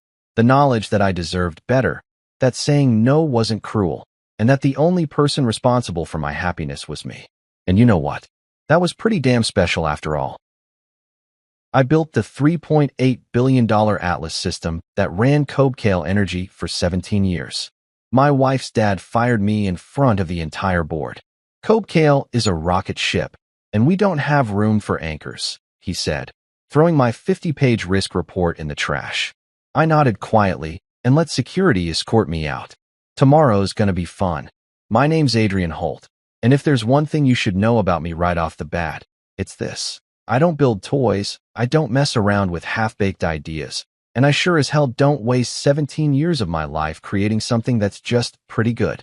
No, I build empires that run themselves, systems so elegant and so brutally efficient that they could operate in their sleep while their creators sip overpriced coffee and pretend to care about quarterly earnings reports. For 17 long, grueling, occasionally soul-crushing years, I was the brain, the backbone, and the beating heart behind Atlas, a $3.8 billion AI system that managed every single contract, every compliance check, every financial heartbeat, and every microscopic transaction that kept Cobecale Energy from collapsing into a heap of legal violations and bankruptcy filings. Atlas wasn't just software. It was art. It was poetry written in Python and C++.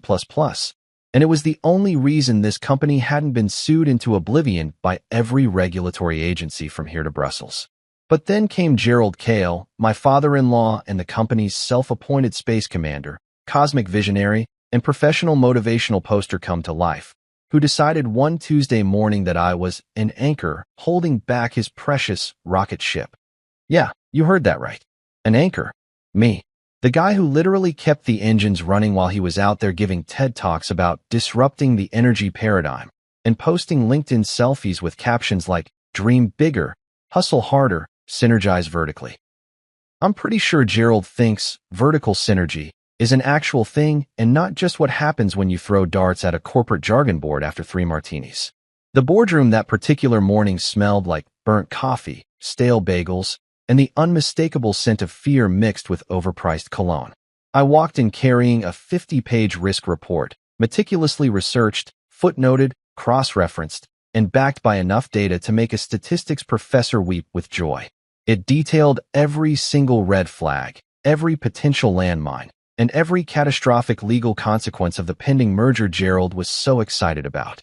This wasn't some vague, I have a bad feeling kind of document. This was basic math, cold hard numbers, the kind of stuff that should make any rational human being pump the brakes and maybe, I don't know, consult an actual expert before driving the company off a cliff.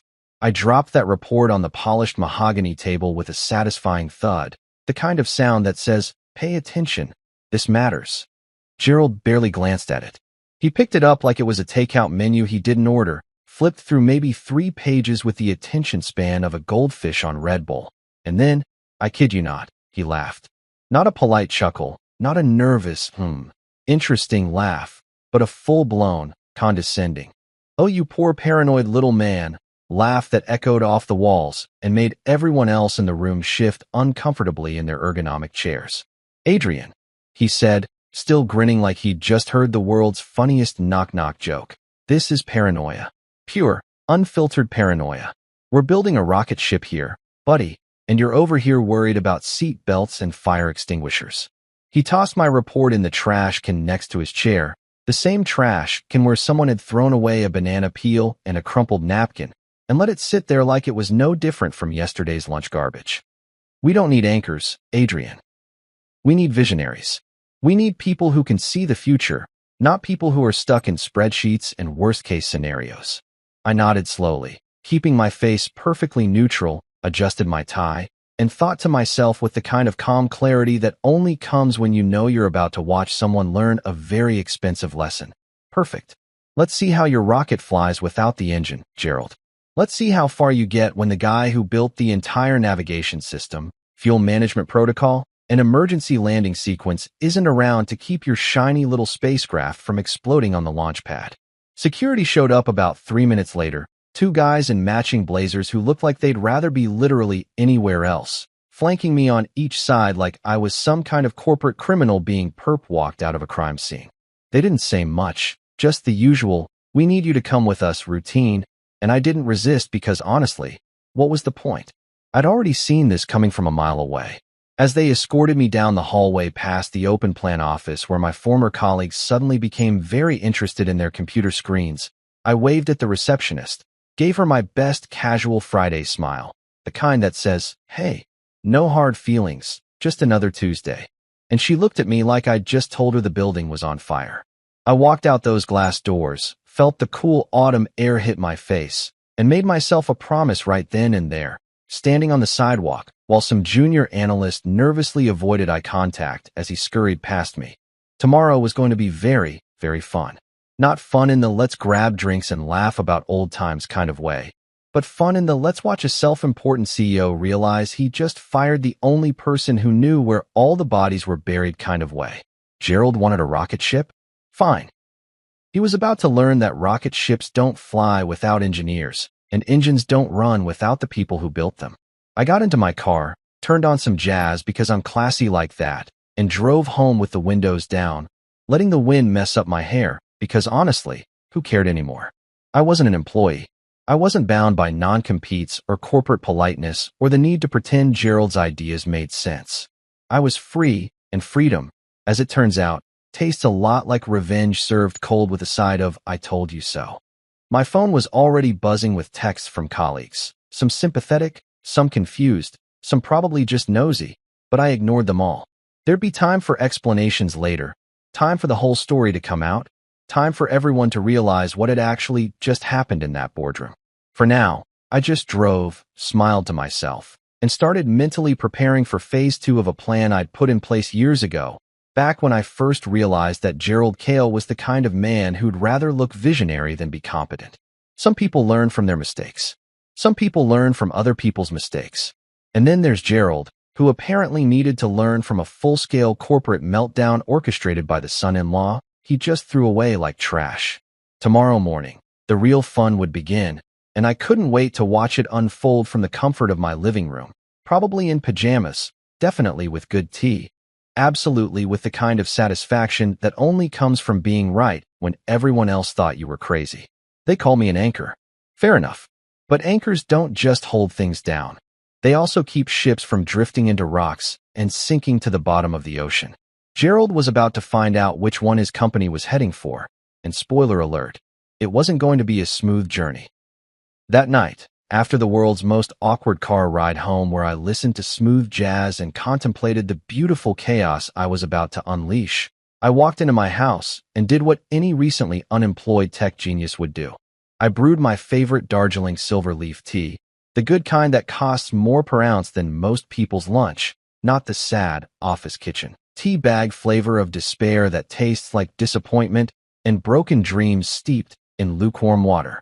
This was the premium stuff, loose leaf, imported, the kind of tea that makes you feel like you've got your life together even when you've just been escorted out of your own company by security guards who looked more uncomfortable than you did.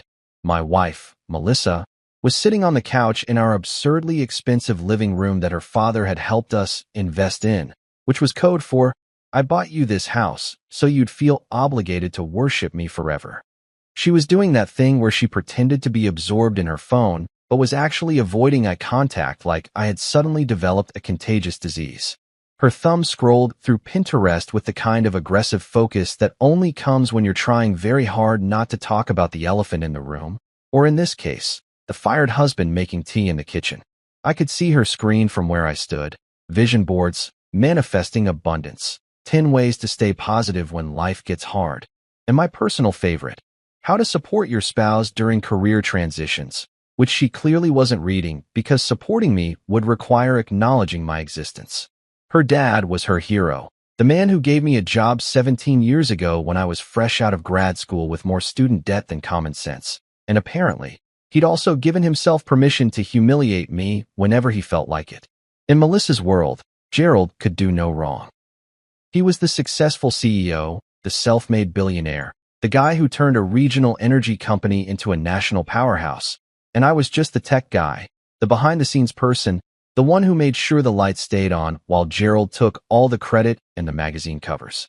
While she scrolled through her digital fantasy land of perfect homes and motivational quotes, I scrolled through something infinitely more important on my encrypted tablet, the one I kept in my study that she thought I used for boring work stuff, and probably video games or something. The app was called Covenant, and let me tell you, it wasn't available in any app store, didn't have a cute icon, and definitely wasn't going to help me manifest my dreams unless my dreams involved corporate espionage and righteous revenge.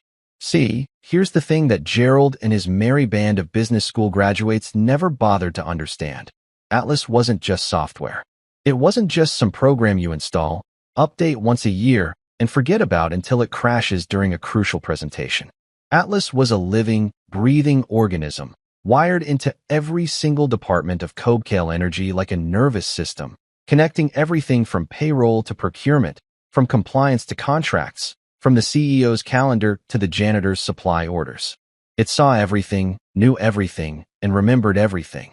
And I had built it with one very special, very secret line of code that only I knew existed, buried so deep in the system architecture that you'd need a PhD in computer science and about 6 months of free time to even find it, let alone understand what it did. I called it the Covenant Protocol because I'm dramatic like that, and also because it sounded way cooler than emergency revenge subroutine or the Gerald is an idiot failsafe. The protocol was elegant in its simplicity.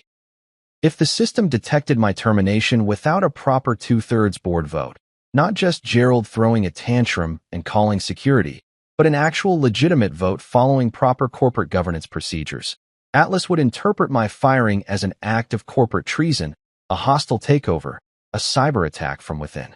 And within 24 hours of detecting this unauthorized termination, it would trigger a lockdown sequence that would make Fort Knox look like a public library. The beauty of it was that I designed this failsafe years ago, back when I first started noticing that Gerald treated the company like his personal playground and employees like disposable action figures. I'd buried the code in a routine system update, disguised it as a security enhancement, got it approved by the board who didn't bother reading the technical specifications because let's be honest, most board members think coding is something you do with secret messages and decoder rings. Nobody knew it existed except me, and now, sitting in my kitchen with my fancy tea and my encrypted tablet, I was about to activate it. Melissa finally looked up from her phone, her perfectly highlighted hair catching the light from the chandelier her father bought us, and asked with the kind of forced casualness that screamed, "I'm trying to act normal, but I'm actually freaking out. What are you working on?" Her eyes darted to my tablet, and then back to my face, trying to read my expression like I was a book written in a language she didn't quite speak. "Just cleaning up some files," I said, giving her my most innocent smile, the one I used when I wanted to seem harmless and slightly boring, like I was organizing vacation photos or deleting old emails. She didn't know that those files I was cleaning up were about to flip her father's multi-billion-dollar empire upside down, shake it like a snow globe, and watch all the dirty secrets fall out like confetti at the world's worst party.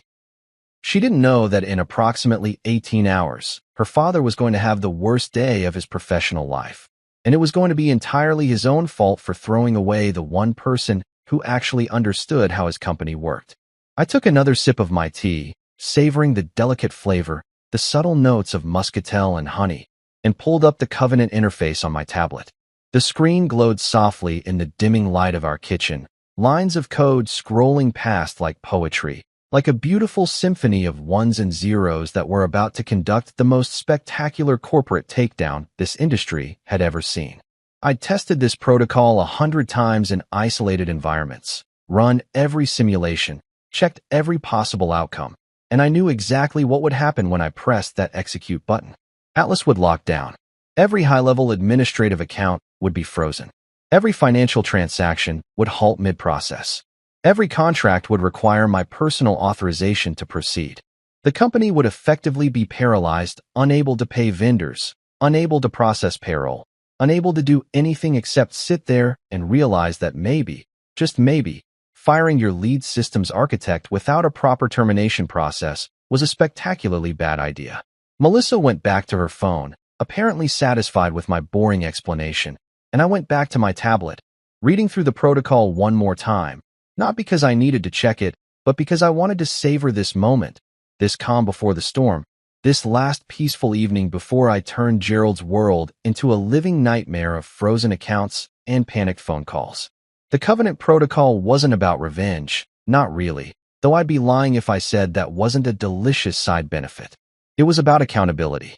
It was about showing everyone what happens when you treat people like disposable resources instead of human beings. It was about proving that you can't just fire the person who built your entire infrastructure and expect everything to keep running smoothly. It was about teaching Gerald Kale a lesson he should have learned in business school, but apparently skipped because he was too busy practicing his visionary speeches in the mirror. I finished my tea, rinsed the cup in the sink like a civilized human being, and headed to my study with my tablet tucked under my arm. Melissa called out something about dinner, probably asking if I wanted to order takeout since neither of us felt like cooking after the day we'd had, but I barely heard her. My mind was already racing ahead to tomorrow morning, imagining the chaos, the confusion, the absolute beautiful pandemonium that was about to erupt in that pristine glass tower where I'd spent 17 years of my life. As I closed the study door behind me and sat down at my desk, I whispered to myself, to the empty room, to Atlas somewhere out there in the digital ether waiting for my command. "Let's see your rocket fly now, Dad." And then I smiled, the kind of smile that probably would have worried Melissa if she could see it, and started preparing to press the button that would change everything. Let's take a moment to really talk about Gerald Kale, because honestly, the man deserves his own chapter dedicated to the art of sounding important while saying absolutely nothing of substance. Imagine if Buzzword Bingo had a human form, grew legs, put on a $3,000 suit, and decided to run a Fortune 500 company. That's Gerald. The man could turn a simple yes or no question into a 15-minute TED Talk about synergizing our core competencies and leveraging our strategic assets in the marketplace of tomorrow. He loved, and I mean absolutely loved, saying things like, "We need to actionize our deliverables and maximize our synergies across all vertical touchpoints," while maintaining our forward momentum paradigm shift. I swear to God, he said that in a meeting once, and 3 people actually nodded like it meant something. Translation for those of us living in reality. I have no idea what I'm talking about, but it sounds expensive, important, and vaguely scientific, so everyone will assume I'm a genius instead of calling me out for speaking complete nonsense. Gerald surrounded himself with a team of professional hype men, guys who made their living by inventing job titles that sounded impressive but meant absolutely nothing. We had a chief visionary officer whose job, as far as I could tell, consisted of walking around with a tablet showing everyone graphs that trended upward regardless of what they were measuring. We had an innovation evangelist who spent most of his time posting motivational quotes on the company's internal social network and organizing trust fall exercises that nobody wanted to participate in. And my personal favorite, the crown jewel of useless corporate positions, the disruption architect, a guy named Brad who wore exclusively black turtlenecks, carried a Moleskine notebook everywhere, and claimed to be redesigning the conversation around energy consumption, when literally all he did was rename existing departments and call it innovation. None of these clowns, not a single one, could code their way out of a Wi-Fi login page. I'm not even exaggerating. I once watched the chief visionary officer spend 20 minutes trying to connect to the guest network because he couldn't figure out where to enter the password. This was the guy Gerald trusted to spearhead our digital transformation initiative. The same guy who thought the cloud was an actual cloud and asked me, in a meeting with investors, if we needed to worry about rain affecting our data storage. I wish I was making this up. Meanwhile, while these guys were busy disrupting paradigms and evangelizing innovation, I was in my office running actual simulations, crunching real numbers, and predicting billion-dollar lawsuits that were heading toward us like freight trains toward someone tied to the tracks. I had spreadsheets that would make a mathematician weep with joy, risk assessments that detailed every possible regulatory violation, and compliance reports that showed exactly how many laws we were about to break with this merger Gerald was so excited about. But sure, let's ignore the guy who actually knows what he's talking about and listen to Brad the disruption architect explain how we need to gamify our stakeholder engagement protocols. Gerald's favorite move, his signature technique that he pulled out whenever someone questioned his decisions, was what I called the motivational slideshow maneuver.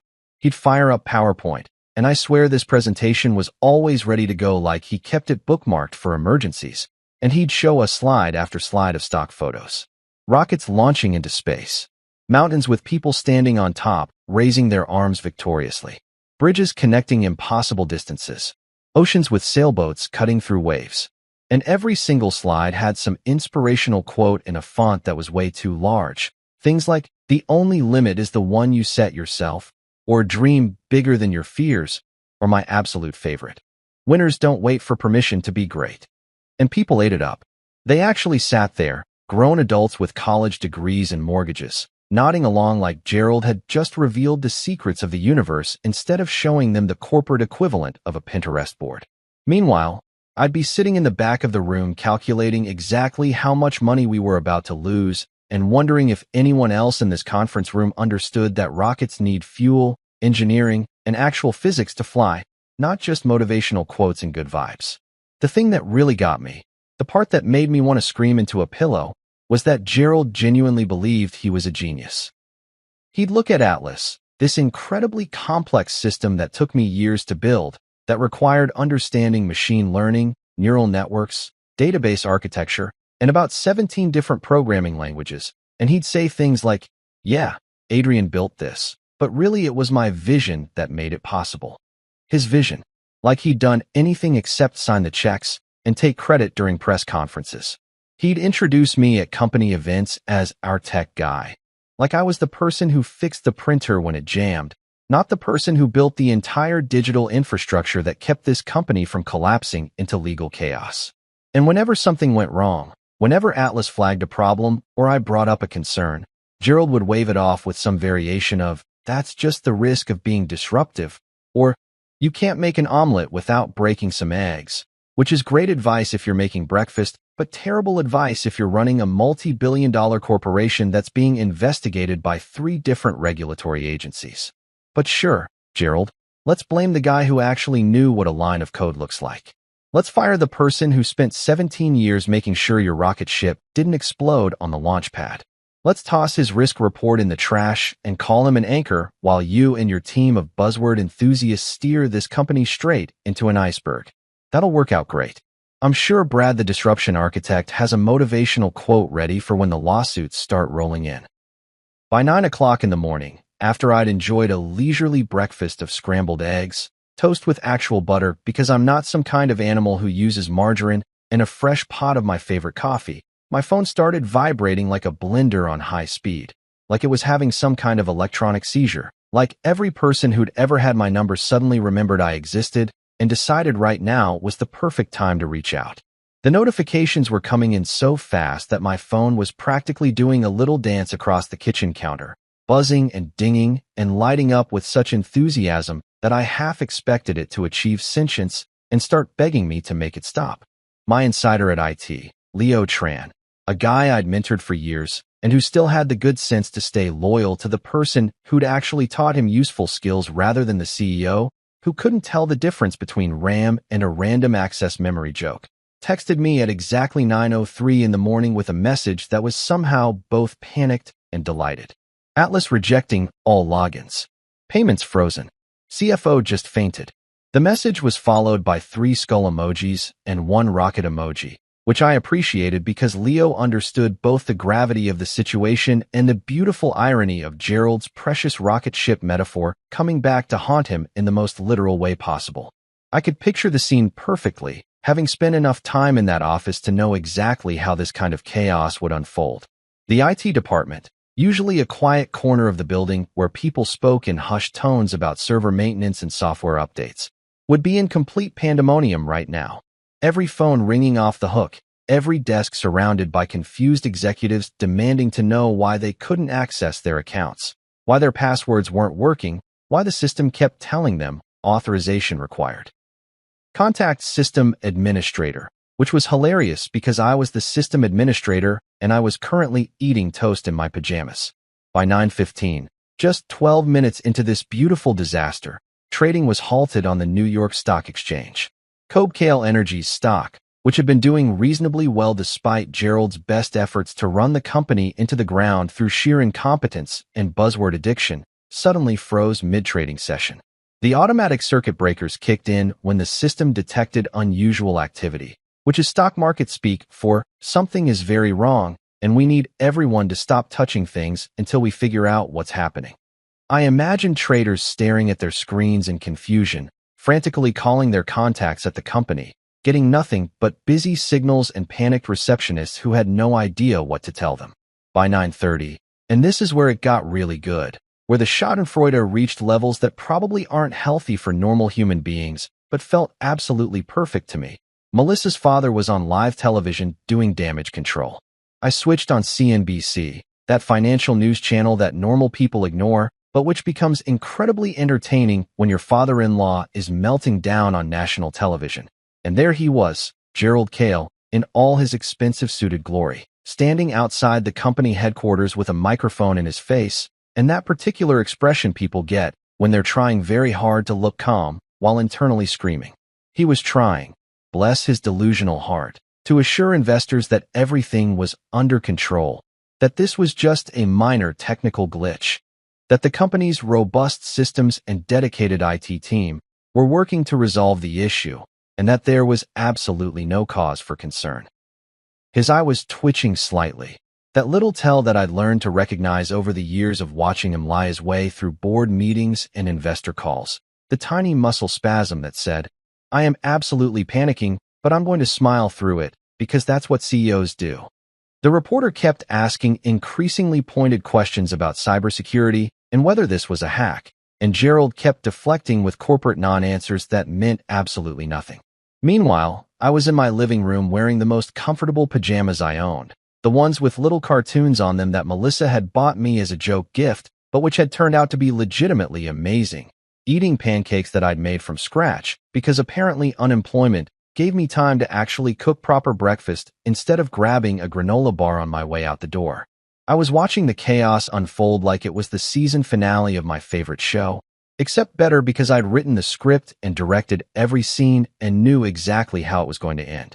The pancakes were perfect, fluffy and golden brown with just the right amount of maple syrup, the real expensive stuff from Vermont, not that fake corn syrup garbage, and I savored every bite while watching Gerald's empire crumble in real time on my television screen. This was what peak satisfaction looked like, what revenge tasted like when you cooked it low and slow over 17 years of preparation and planning and waiting for exactly the right moment to strike. When Melissa finally emerged from the bedroom, still in her robe and looking like she'd slept terribly, which was probably because her phone had also been blowing up with panic calls from her family, she turned on the news and gasped like someone had just told her the world was ending. Her hand flew to her mouth in that dramatic way people do when they're genuinely shocked, and she stared at the television screen where her father was sweating through his shirt on national television while trying to explain why his company had suddenly frozen like a computer from 1995. She turned to look at me, her eyes wide with that mixture of confusion and dawning realization, and asked in a voice that was trying very hard to sound casual, but came out sounding strangled and panicked. "Adrian, did you have something to do with this?" I took a slow, deliberate sip of my coffee, the kind of sip that's more about making a point than actually drinking the beverage, and looked at her with the most innocent expression I could manage, which probably wasn't very convincing, but I didn't really care at this point. "Sweetheart," I said, letting the word hang in the air for a moment. "I'm unemployed. How could I possibly be this productive?"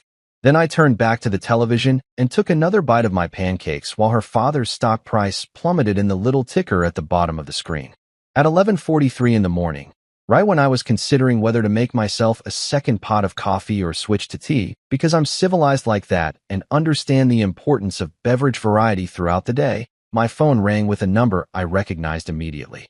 It was Andrew Holtman, the head partner at Sterling & Pierce, one of those white shoe law firms with offices that look like they were decorated by someone who thought mahogany and leather were the only acceptable building materials and whose hourly rates could finance a small country's educational system.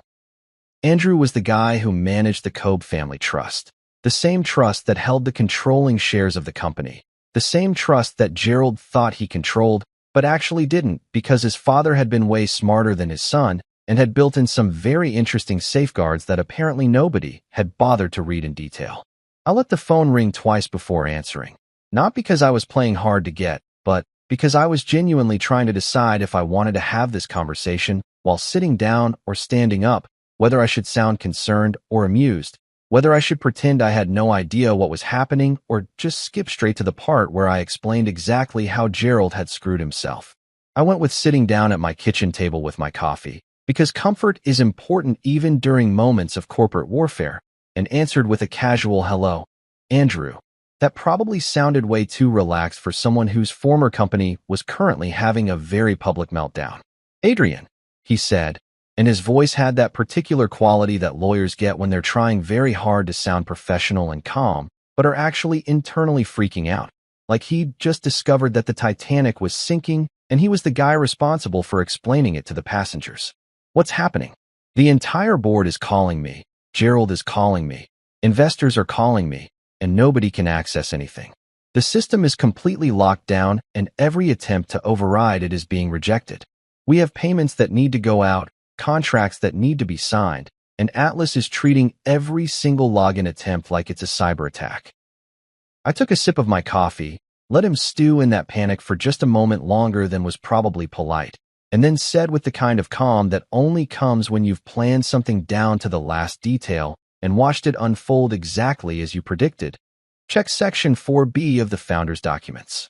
Then I hung up, just clicked the end call button, and set my phone down on the table like I'd just finished the world's most boring conversation about what to have for lunch, not a conversation that was about to blow apart Gerald's entire understanding of who actually owned the company he thought was his personal playground. The Founder's documents, for anyone who doesn't spend their free time reading corporate governance paperwork like it's a thrilling mystery novel, were the original agreements that Gerald's father, the actual founder of Koeb Energy, had put in place when he established the company back in the 1980s. These weren't the sanitized, simplified versions that got presented to new board members or included in the annual reports. These were the real, complete, full of legal landmines documents that outlined exactly how the company was supposed to be run and what happened if people violated those rules. Section 4B, specifically, was a beautiful piece of legal engineering that Gerald's father had included because, and I'm just speculating here based on 17 years of watching Family Dynamics, he didn't entirely trust his son to run the company without adult supervision. It stated, in very clear legal language that even lawyers couldn't misinterpret no matter how hard they tried, that if the company ever fired its chief systems architect, the person responsible for building and maintaining the core operational infrastructure, without a proper two-thirds supermajority vote of the board of directors following all appropriate corporate governance procedures, the termination would be considered invalid and potentially hostile. But here's where it got really interesting, where the founder's paranoia and my own planning had intersected in the most beautiful way possible. The document went on to specify that in the event of such an invalid termination, ownership of the company's controlling shares, the ones held in the Kobe family trust, would automatically transfer to a protection trust established for the architect's benefit until such time as the board could demonstrate proper governance procedures had been followed. It was basically a dead man's switch built into the corporate structure, a fail-safe designed to prevent exactly the kind of impulsive, ego-driven decision-making that Gerald specialized in. The beauty of the Covenant Protocol was its simplicity, the way it connected the technical infrastructure with the legal framework in a way that nobody had anticipated because they'd never bothered to read both sets of documents carefully enough to see how they fit together. When Atlas detected my unauthorized termination, it didn't just lock down the systems for security purposes, it also automatically triggered the legal provisions in Section 4B by sending certified notifications to the trust's legal custodians, which happened to be Sterling and Pierce, Andrew's firm. By noon, and I know this because Leo was still texting me updates like he was providing live commentary on the world's best sporting event. Every legal team in the building was trying to figure out how their CEO had just been legally outplayed by his son-in-law, who was currently sitting at home in sweatpants eating leftover pancakes and looking entirely too pleased with himself. The conference rooms were full of lawyers, actual rooms full of people in suits who charged hundreds of dollars per hour, all frantically reading through documents that some of them were seeing for the first time despite having been on retainer for years. Andrew called back 17 minutes later, which I knew because I'd been watching the clock and wondering how long it would take him to find Section 4B, read it, understand it, confirm it with his partners, have a minor panic attack, and then call me back. Adrian, he said, and this time his voice had shifted from panic to that special tone lawyers use when they've realized they're dealing with someone who knows exactly what they're doing and has somehow managed to be technically legal while still being completely devastating. We need to talk about this. The provisions in Section 4B they're very clear, but surely we can come to some kind of arrangement. What kind of arrangement? I asked, still sipping my coffee, still sitting at my kitchen table, still wearing sweatpants that had a small syrup stain on them from breakfast that I hadn't bothered to clean up, because honestly, who was I trying to impress? An arrangement where Gerald admits he violated corporate governance procedures and illegally terminated me? An arrangement where the board acknowledges that they allowed the CEO to act unilaterally without proper oversight? Or an arrangement where everyone just pretends this didn't happen and hopes the problem goes away? There was a long silence on the other end of the line, the kind of silence that meant Andrew was conferring with other people in the room, probably a whole crowd of partners and associates all listening on speakerphone and trying to figure out if there was any legal loophole they could exploit. Any technicality they could use to avoid the obvious conclusion that Gerald had screwed up so badly that he'd accidentally handed control of his own company to the guy he'd just fired. The trust provisions are very specific, Andrew finally said, choosing his words carefully like he was defusing a bomb made of legal terminology. If what the system is claiming is accurate, and if the termination wasn't properly authorized, then technically, according to the founder's documents, the controlling shares would transfer to your protective trust until proper procedures are followed. But Adrian, this could destroy the company. The stock is already down 18%, trading is halted, and if this gets out, if investors find out that there's a legal battle over ownership, it could trigger a complete collapse. Then I guess, I said, finishing my coffee and setting the mug down with a gentle click that somehow felt more dramatic than it should have. Gerald should have followed proper procedures before firing me. He should have called a board meeting, presented his case, allowed for discussion and debate, and held a proper vote like the founder's documents required. Instead, he threw my report in the trash and called security because his ego couldn't handle someone telling him he was wrong. That's not my problem, Andrew. That's his problem. And now it's yours.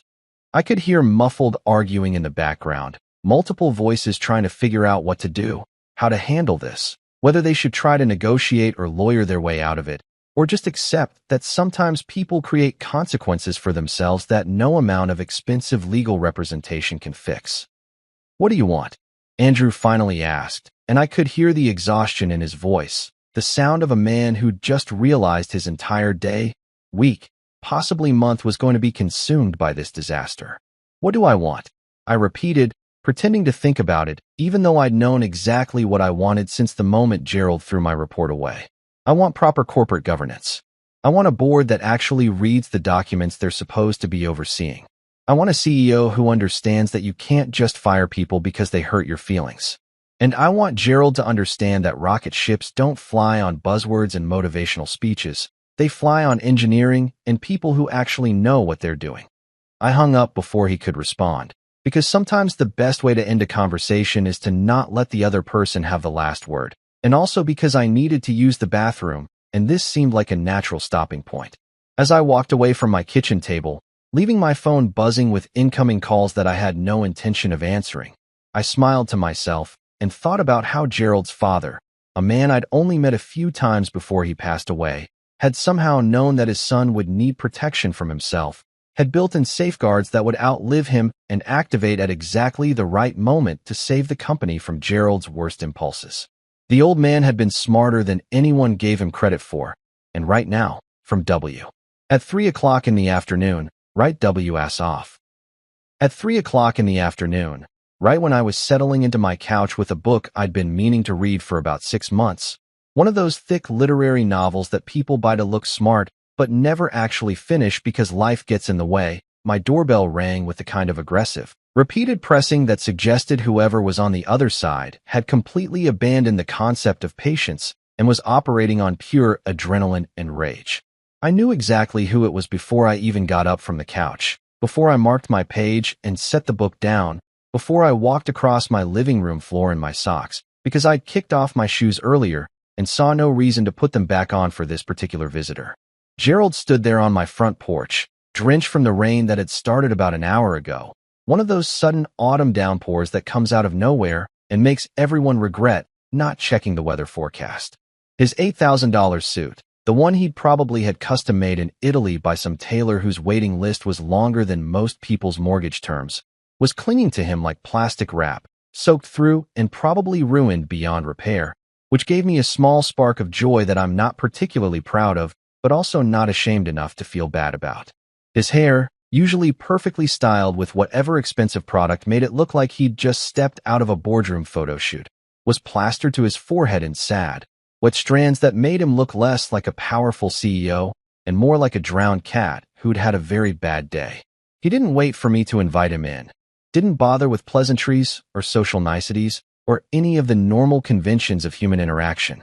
He just shoved past me the moment I opened the door, leaving wet footprints on my hardwood floor that Melissa was definitely going to complain about later, and started yelling before he'd even made it fully into the living room. "What did you do, Adrian?" His voice was so loud that I genuinely worried about the neighbors hearing, not because I cared what they thought, but because I didn't want to deal with noise complaints on top of everything else. "The company's locked down. Everything is frozen. Do you have any idea what you've done?" I closed the front door calmly, took a moment to appreciate the contrast between his chaotic energy and my complete serenity, and walked past him to the kitchen to get myself a glass of water because all this drama was making me thirsty. "Sounds like a software issue," I said, my voice deliberately casual, the tone you'd use to discuss the weather or what you had for lunch, not the complete meltdown of a multi-billion-dollar corporation. "You should call IT. "Oh wait, you can't log in to do that, can you? That's unfortunate." His face went through several interesting color changes, starting at normal human skin tone, moving through various shades of red, and ending somewhere in the purple family that suggested his blood pressure had reached levels that would concern any reasonable doctor. He followed me into the kitchen, leaving a trail of water droplets like some kind of angry, corporate Hansel and Gretel, and slammed his fist down on my dining table with enough force that my favorite spoon, the one I'd been using earlier for my yogurt, actually jumped into the air and did a little flip before landing on the floor with a clatter that seemed inappropriately cheerful for the mood of the conversation. "This isn't funny, Adrian," he shouted, and I noticed that little vein in his forehead was throbbing, the one that always appeared during particularly stressful board meetings or when someone challenged his ideas with actual facts and data.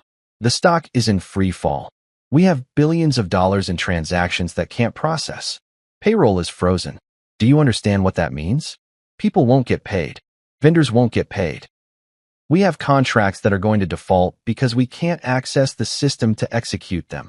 I picked up my spoon from the floor, rinsed it off in the sink because I'm not a savage, and then turned to face him with the kind of calm that I knew would infuriate him even more than yelling would. "Gee, Gerald, that sounds really serious. Almost like you should have thought about these consequences before you fired the person who built the system that manages all of those things. Almost like you should have followed proper corporate governance procedures instead of having a temper tantrum and calling security. But hey, what do I know? I'm just the paranoid anchor who got thrown away like trash, remember?" He opened his mouth to respond, probably to launch into another tirade about how this was all my fault and I was being unreasonable and didn't I care about the innocent employees who would be affected by this. But I wasn't done yet, and I'd been waiting 17 years to say some of this stuff out loud. "You want to know what I did, Gerald? I'll tell you exactly what I did. I built a system with fail-safes, because that's what good engineers do. I built protections into the company's infrastructure because I understood, even if you didn't, that sometimes people make stupid decisions, and the system needs to protect itself from those decisions. Your father understood this too, by the way. He's the one who wrote Section 4B into the founder's documents."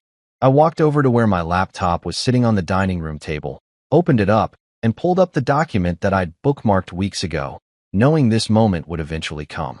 The screen showed the covenant document, the founder's original incorporation papers and trust agreements, all the legal framework that Gerald had apparently never bothered to read despite being the CEO of the company his father had built.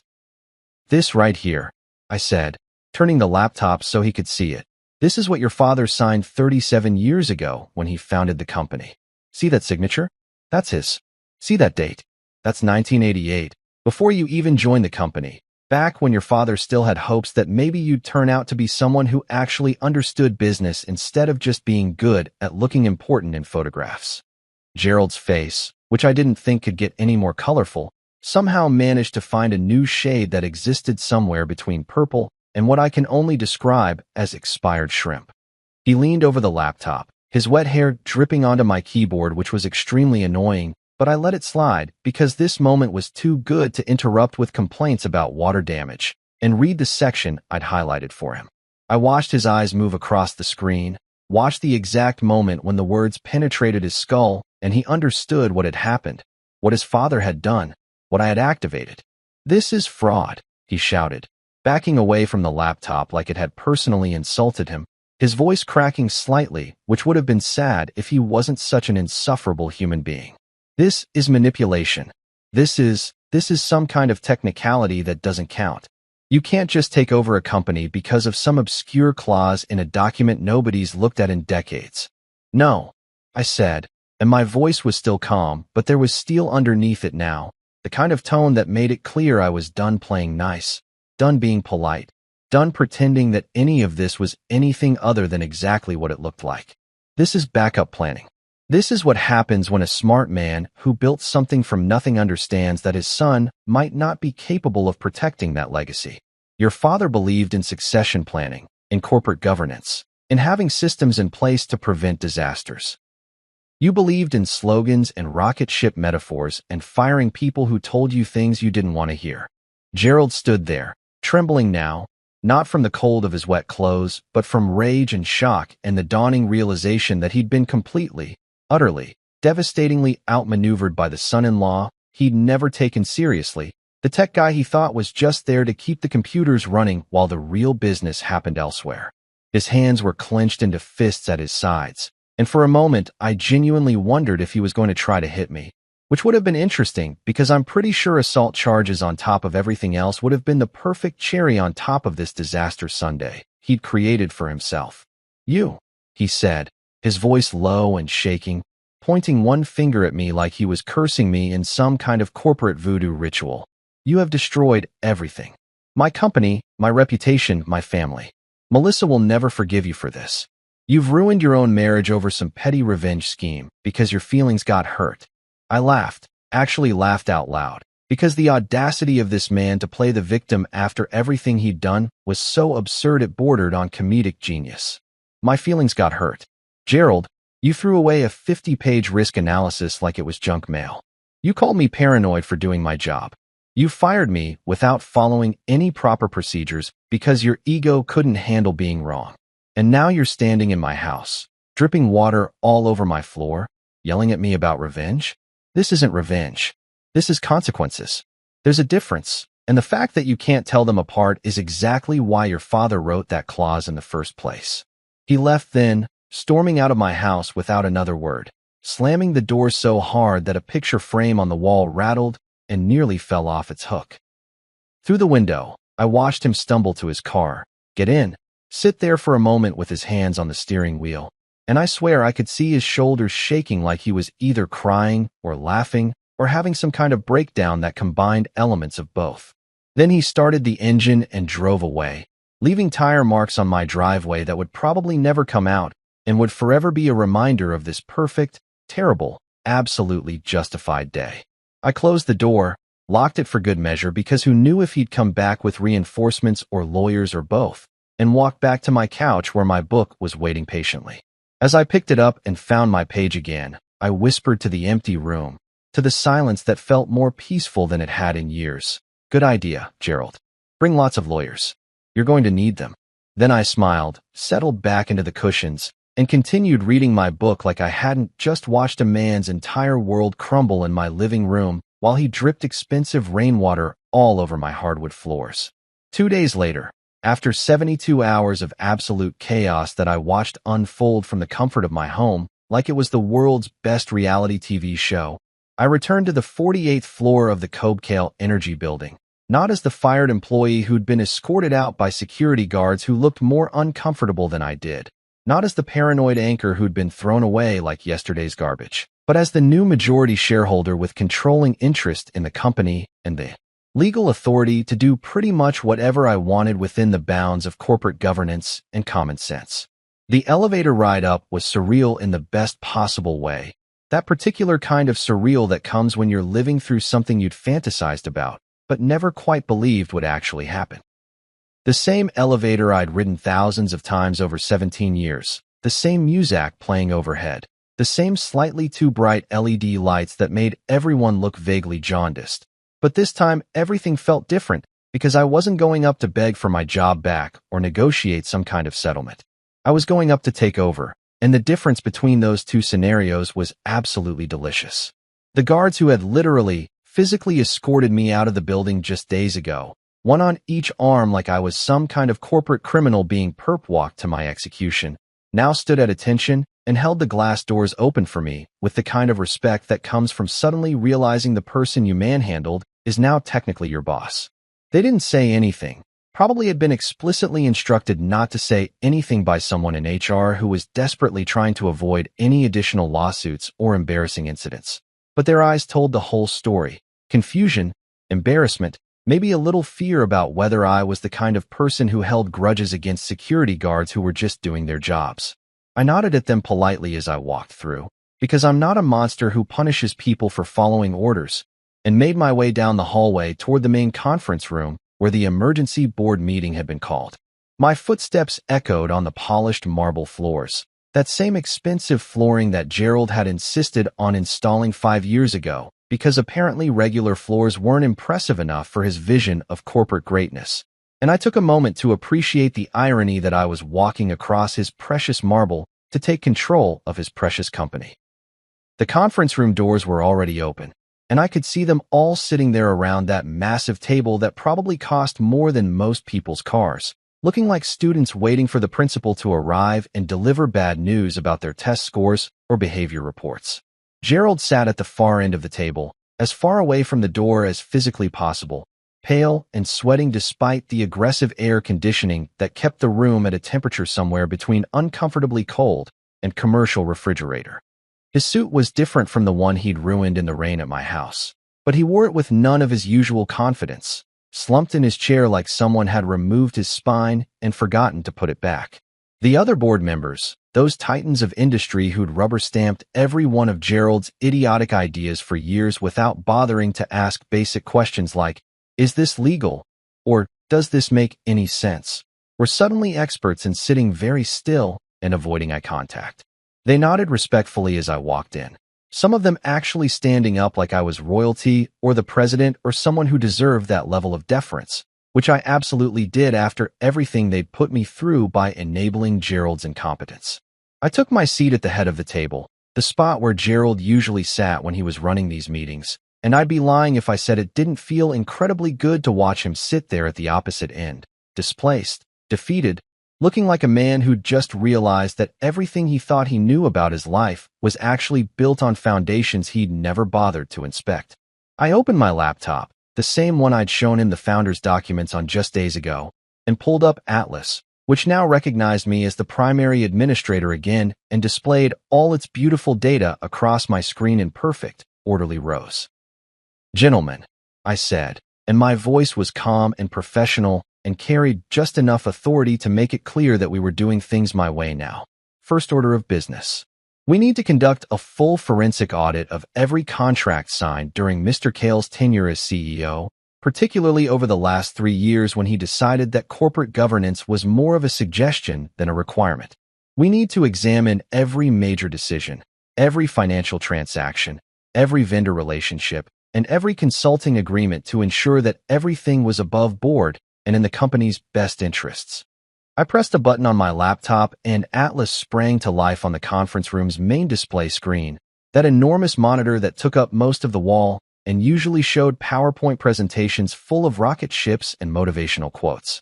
Instead of Gerald's usual slideshow of nonsense, Atlas projected graphs, spreadsheets, data visualizations, shell accounts that I'd flagged weeks ago, fake consultancy payments to companies that didn't seem to exist, wire transfers to offshore accounts that had no clear business purpose. All of it laid out in beautiful, damning detail faster than Gerald could blink or formulate a defense or do anything except sit there and watch his sins displayed in high definition for everyone to see. The room went silent, that particular kind of silence that happens when people are seeing something they can't unsee, when the truth becomes so obvious that denial is no longer an option. I watched their faces as they processed the information, watched several board members lean forward to get a better look at the numbers, watched one of them actually gasp when he saw the total amount of money that had been funneled through questionable channels, watched Gerald sink lower in his chair like he was trying to disappear into the leather upholstery. "As you can see," I continued, my voice still perfectly level, still professional, but with an edge that suggested I was enjoying this more than was probably appropriate for a serious business meeting. "There are some significant irregularities that need to be addressed. Consulting fees paid to companies that share addresses with personal properties owned by Mr. Cale's friends. Vendor contracts awarded without proper bidding processes to companies that seem to have no employees or infrastructure. Wire transfers labeled as operational expenses that went to accounts in the Cayman Islands and then promptly disappeared into the financial ether." I didn't need to raise my voice, didn't need to dramatically point fingers or make accusations like some kind of courtroom lawyer in a TV drama. I just let Atlas do the talking, let the data speak for itself, let the numbers and the transactions and the patterns tell the story that was so obvious once you actually bothered to look at it instead of accepting Gerald's explanations at face value. The company he'd claimed to be steering toward greatness, his precious rocket ship, had actually been fueling a few private jets for his friends, financing their lifestyles, paying for God knows what while he stood in front of investors and talked about synergy and disruption and all those other buzzwords that meant absolutely nothing. One of the board members, Thompson, I think his name was, an older guy who'd been with the company since Gerald's father was still alive and probably should have spoken up years ago, but had been too comfortable collecting his board member fees to rock the boat, cleared his throat, and asked in a shaky voice, "How long has this been going on? How much are we talking about total?" I pulled up another screen, this one showing a timeline that stretched back nearly 5 years, with the frequency and amounts of suspicious transactions increasing dramatically over the last 18 months as Gerald had apparently gotten more confident that nobody was paying attention or that he was too important to question. Conservatively, I said, letting that word hang in the air for a moment. We're looking at somewhere between $47 and $63 million in questionable transactions, possibly more depending on what the forensic accountants find when they dig deeper into the offshore accounts and shell companies. That's not pocket change, gentlemen. That's not a rounding error. That's systematic fraud that's been happening right under your noses while you all nodded along and approved budgets without reading them.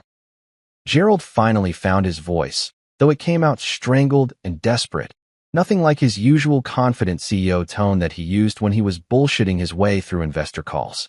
This is taken out of context. Those were legitimate business expenses. Those consulting companies provided valuable services. You can't just throw around accusations like this without understanding the full picture. I turned to look at him, really look at him, and felt absolutely nothing except maybe a vague sense of pity for someone so delusional that even with the evidence literally projected on a wall in front of him, he still thought he could talk his way out of it. Then explain it to us, Gerald. Explain why you paid $3 million to a consulting company that's registered at your golf buddy's lake house. Explain why you approved bonuses for executives who didn't meet their performance targets while cutting benefits for frontline employees who actually did the work. Explain why you fired your chief systems architect without a proper board vote, violating both corporate governance procedures and your own father's explicit instructions about succession planning. He had no explanation, at least not one that made any sense or would hold up to any kind of scrutiny, and we all knew it.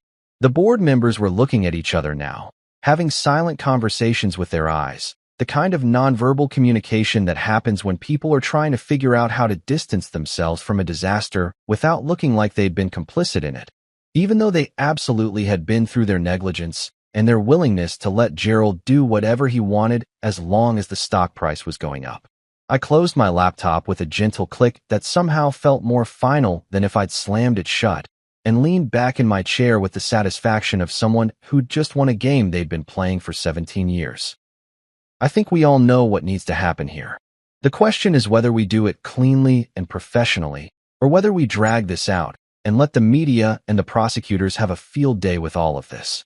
Your choice, gentlemen, but I'd recommend the former because the latter is going to be extremely expensive and extremely public, and I don't think any of us want that.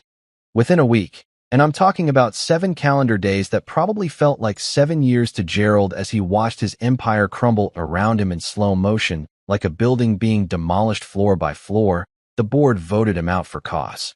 Not a resignation, not a mutual parting of ways, not one of those gentle pursuing other opportunities press releases that companies put out when they want to pretend a firing was actually a friendly decision made by adults who respect each other.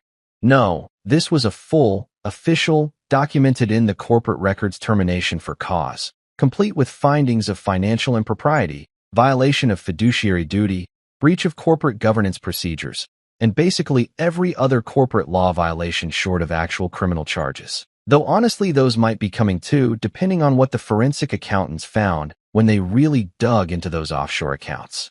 The vote was unanimous, which would have been funny if it wasn't so predictable. Watching all those board members who'd spent years enabling Gerald's worst impulses suddenly trip over themselves to distance themselves from him like he'd developed a contagious disease.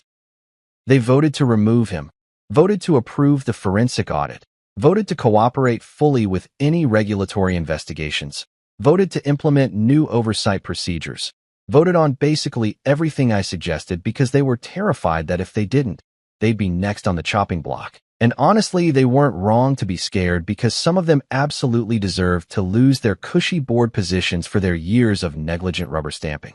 There was no golden parachute, no massive severance package, no 7-figure payout for his years of service that would let him retire comfortably to some private island where disgraced CEOs go to write books about leadership and give TED Talks about resilience.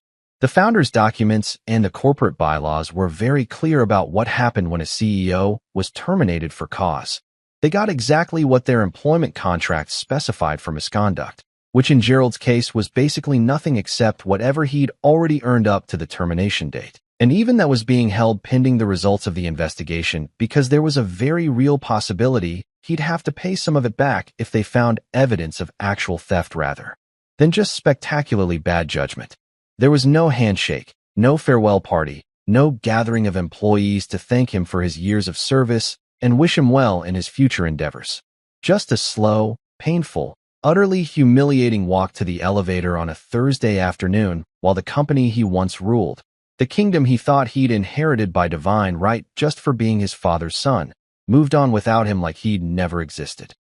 I wasn't there to watch it personally because I had actual work to do, actual problems to solve, actual messes to clean up that Gerald had left behind. But Leo sent me a video that someone had surreptitiously recorded on their phone, shaky footage of Gerald carrying a small cardboard box, the universal symbol of corporate defeat. While employees who used to laugh at his jokes and applaud his presentations suddenly became very interested in their computer screens and pretended not to notice him. Walking by, the box probably contained some personal items from his office, maybe some photos of his family back when they still liked him, maybe some awards and plaques celebrating achievements that now seemed hollow and meaningless. Maybe that stupid motivational poster about rocket ships that had been hanging behind his desk for years. Whatever was in that box, it represented 17 years of accumulated corporate presence being reduced to something you could carry with one hand. And there was something profoundly sad about it, even though Gerald absolutely deserved every ounce of humiliation he was experiencing. Melissa filed for divorce shortly after. Not immediately because I think she needed a few days to process what had happened and maybe secretly hoped that somehow this was all a bad dream or a misunderstanding that could be fixed with enough lawyers and family meetings. But once it became clear that Gerald wasn't coming back, that his reputation was destroyed, that the family legacy her grandfather had built was now in the hands of the son-in-law who'd orchestrated her father's downfall, she made her decision. She hired one of those aggressive divorce attorneys who specialize in high-net-worth cases, the kind who send letters with phrases like irreconcilable differences and division of marital assets, and make everything sound clinical and businesslike instead of emotional and messy, even though emotions and mess were exactly what our marriage had become. I got served with papers at the office, which felt appropriately dramatic, a guy in a cheap suit walking into my new corner office that used to be Gerald's office and handing me an envelope while saying Adrian Holt, like there was any doubt about who I was sitting in the CEO's chair. I told her, and I tried to keep my voice gentle even though I was exhausted from 16-hour days trying to fix the mess Gerald had left behind. Technically, your family destroyed themselves. I just provided the PowerPoint presentation that made it obvious to everyone else what had been happening for years. Your father violated corporate law, Melissa. He stole from the company. He fired me illegally because his ego couldn't handle being told he was wrong. None of that is my fault. I didn't make him do those things. I just refused to cover for him anymore. She didn't laugh, but I did, not because it was funny, but because sometimes when things get absurd enough, when the gap between how someone sees reality and what reality actually is becomes too wide to bridge with words, laughter is the only response that makes sense. She hung up on me before I could say anything else, and I sat there in my office, in Gerald's old office with his old view of the city that was now my view, and felt the weight of everything that had happened settle on my shoulders like a heavy coat I couldn't take off. The divorce proceedings were surprisingly quick and relatively painless as far as divorces go, probably because neither of us wanted to drag it out and make it worse than it already was, probably because Melissa wanted to get as far away from me as possible and start rebuilding her life away from the wreckage of her father's career. Probably because both of our lawyers were competent professionals who understood that fighting over every piece of furniture and every shared asset would just make everyone miserable and burn through money that could be better spent on therapy or moving expenses or literally anything else. We split our assets according to the prenuptial agreement that her father had ironically insisted we signed before we got married, back when he was worried that I might divorce his daughter and take half her trust fund, never imagining that the prenup would actually protect me when she divorced me for taking down her father's corrupt empire. She got the house that her father had helped us buy, which felt appropriate since it had always felt more like his house than ours anyway, filled with furniture and art and expensive things that he'd chosen or approved of. I got my freedom, my professional reputation restored, and control of a company that I actually understood how to run, which seemed like a fair trade even if it meant sleeping in a service department for a few months while I figured out my personal life. Sometimes karma doesn't need a hammer, doesn't need dramatic confrontations or violent revenge or any of the theatrical justice that people fantasize about when they've been wronged. Sometimes karma just needs good code, solid planning, and the patience to let people create their own consequences through their own actions. Gerald had built the trap himself with years of bad decisions and illegal behavior, and I'd just been the person who pointed out that the trap existed and maybe everyone should be concerned about that before it was too late. Except it was already too late, had been too late probably years ago, and all I'd done was make the inevitable happen a little faster and a little more publicly than it might have otherwise. The media had a field day with the story, of course, because disgraced CEOs are basically catnip for business journalists who spend most of their time writing boring articles about quarterly earnings and market trends. Energy giant CEO ousted in corporate coup, read one headline, which wasn't exactly accurate since it was less a coup and more a legally mandated consequence of his own actions. But accuracy has never been journalism's strong suit when they can go with something more dramatic. Son-in-law takes down father-in-law's empire, read another. Accompanied by unflattering photos of both of us that they'd clearly chosen specifically to make us look as sketchy as possible.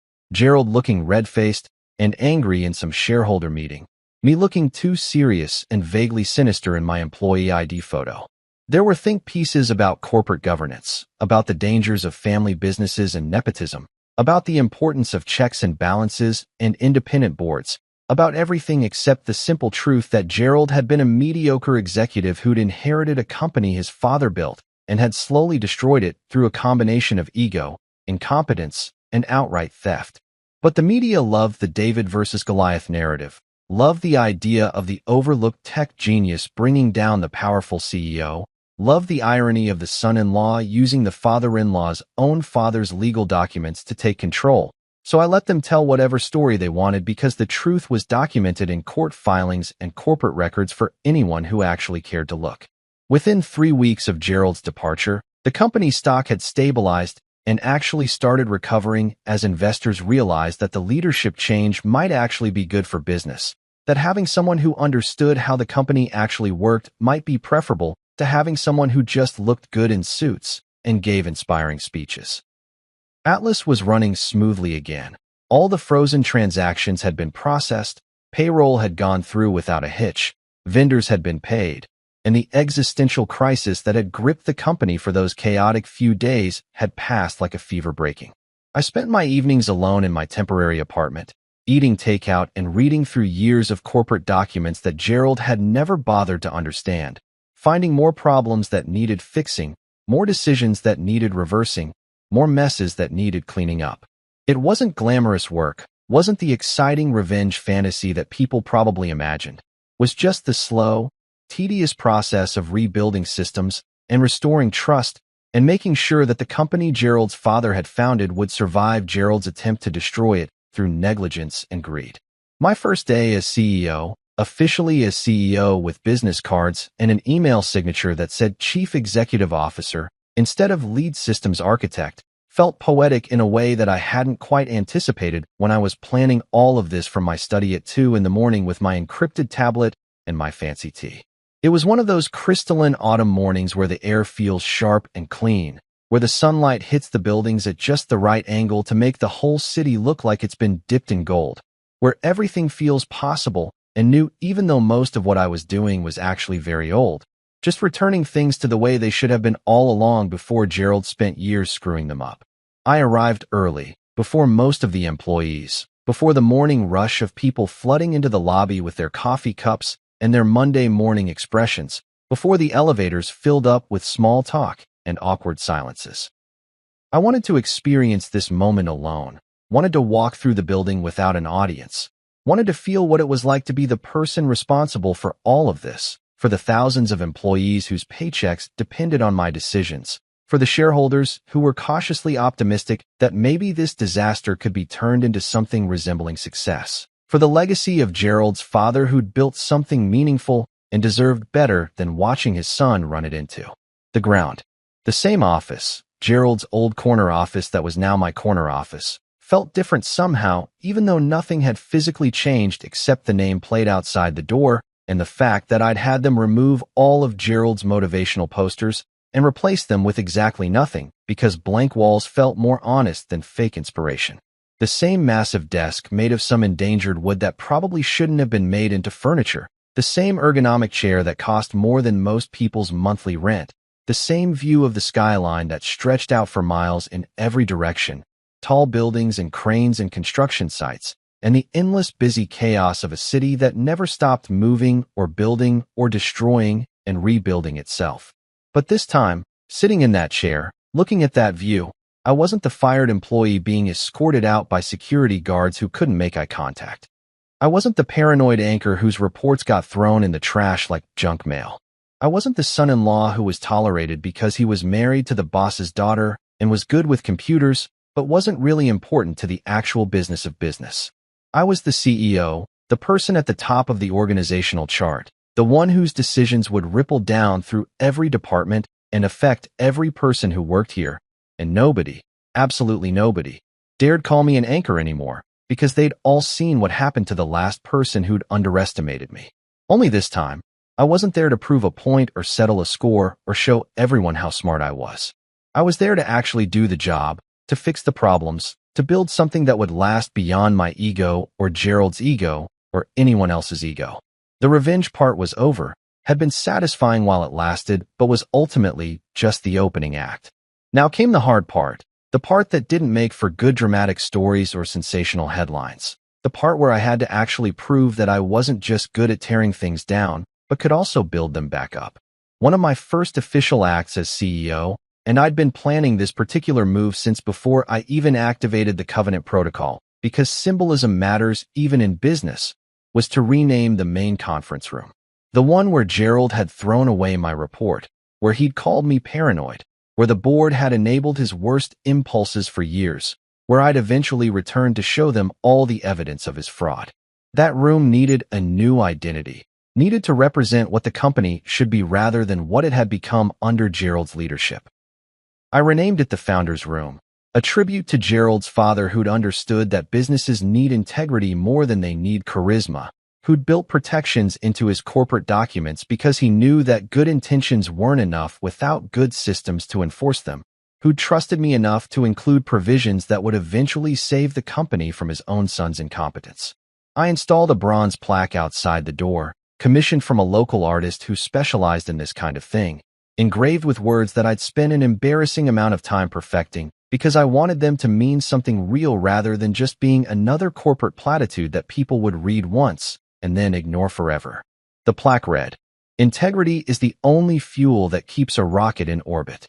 It was a deliberate callback to Gerald's favorite metaphor, the rocket ship he'd talked about constantly, the grand vision of launching the company into space or success or whatever destination he'd imagined in his motivational slideshow fantasies. But where Gerald had focused on the launch, on the excitement and the spectacle and the inspiring imagery of rockets blasting off toward the stars, he'd completely missed the point that rockets need constant fuel to stay in orbit, that maintaining altitude is harder than achieving it, that integrity isn't something you can fake or shortcut or replace with buzzwords and enthusiasm. The plaque was unveiled on a Friday afternoon, nothing fancy or ceremonial, just me and a small group of employees who'd been with the company long enough to remember when Gerald's father was alive and to appreciate what the gesture meant. A few of them got emotional, which I hadn't expected but probably should have. Older workers who'd seen the company change over the years and had worried that the founder's values had been lost somewhere along the way.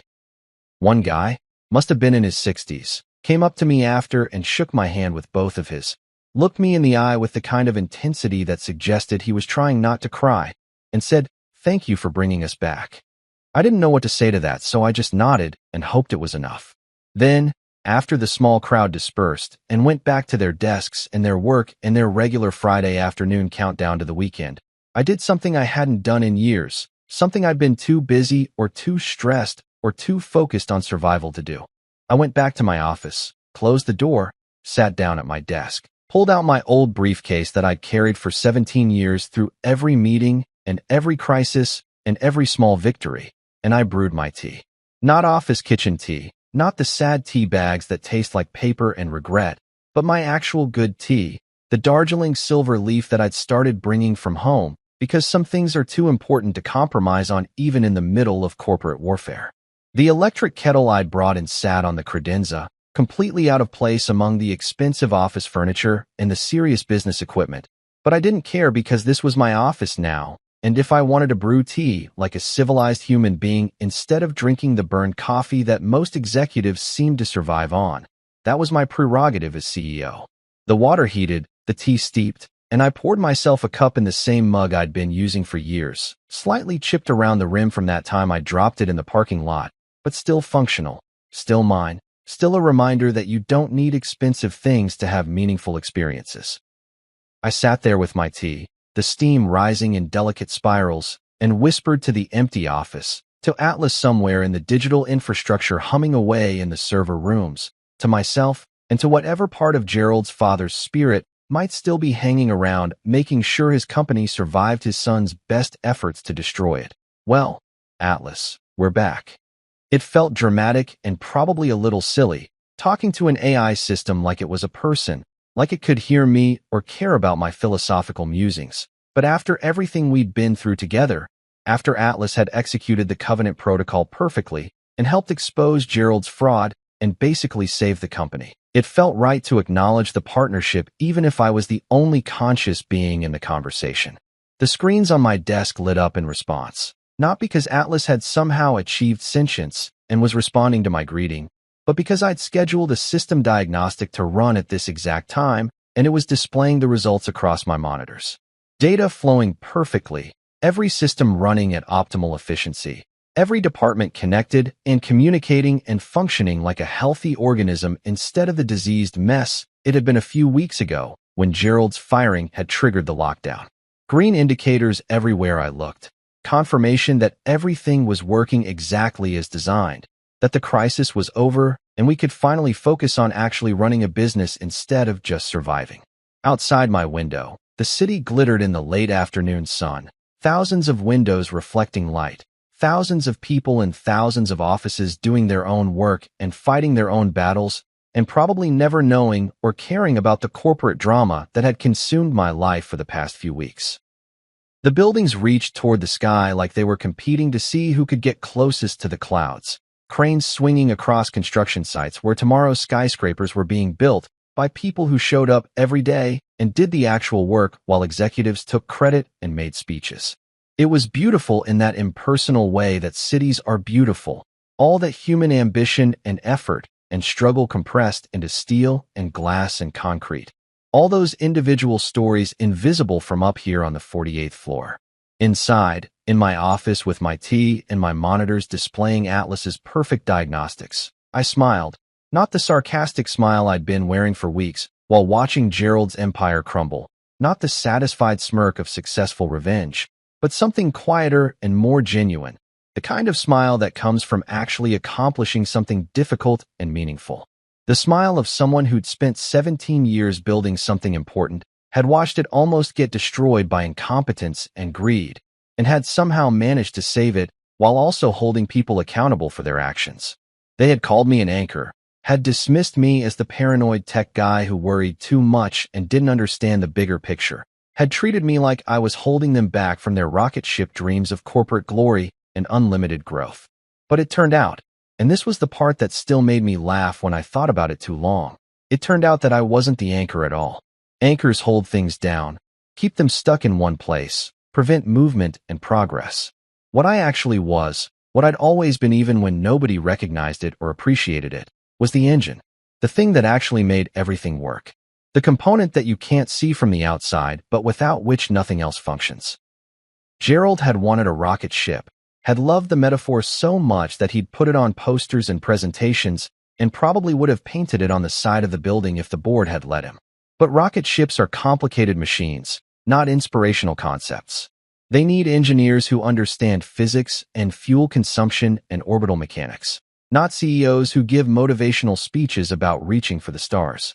They need people who can do the actual work of keeping systems running, who can spot problems before they become disasters, who can build things that last beyond the initial excitement of the launch. And now, sitting in the CEO's chair with my tea and my monitors, and my renamed conference room with its bronze plaque about integrity, I had the chance to prove that the metaphor could actually work if you had the right person running it. Not someone who talked about rocket ships, but someone who actually understood how to build them and fly them, and keep them in orbit year after year through good times and bad. Tomorrow was going to bring new challenges, new problems to solve, new crises to manage, because that's what running a company means regardless of whether you're doing it well or doing it poorly. There would be difficult decisions about personnel and strategy, uncomfortable conversations about the employees who'd enabled Gerald's behavior and whether they deserved second chances, complex negotiations with regulators who wanted to make sure this kind of fraud didn't happen again. Media interviews where I'd have to talk about corporate governance and accountability without sounding too self-righteous or too bitter about what had happened. But tonight, for this one perfect moment at the end of my first official day as CEO, I just sat in my office and drank my tea and watched the city lights start to come on as the sun set behind the buildings, and I let myself feel satisfied. Not with the revenge, not with taking down Gerald, not with any of that petty personal victory stuff that had motivated me in the beginning. Satisfied with having saved something worth saving. Satisfied with having proven that integrity actually matters, that systems and processes and doing things the right way actually produces better results than charisma and buzzwords and motivational posters. Satisfied with having turned the founder's vision, Gerald's father's original dream of building something meaningful and lasting, back into reality after watching it get corrupted and degraded for years. That felt like an accomplishment worth having, worth all the stress and the dissolved marriage and the uncomfortable conversations and the late nights and the risk of complete failure if the Covenant protocol hadn't worked exactly as planned. My phone buzzed with another notification, probably Leo sending me some meme about corporate comebacks or another update about the company's recovering stock price, but I ignored it. Tomorrow I'd be back to responding to every message and managing every crisis and being the responsible CEO who kept everything running smoothly. But tonight, just for tonight, I was going to finish my tea, watch the sunset, and appreciate the fact that sometimes, just sometimes, the good guys win. They'd call me an anchor. Fair enough. But anchors don't just hold things down. They also keep ships from drifting into rocks and sinking to the bottom of the ocean. And it turns out that what this company had actually needed all along wasn't someone to launch it into space, but someone to keep it steady and stable and pointed in the right direction. Someone who understood that real success isn't about how high you fly. It's about whether you can sustain that altitude without crashing. Gerald had wanted to be the pilot of a rocket ship. I was content being the engineer who made sure the engines actually worked. And in the end, that made all the difference.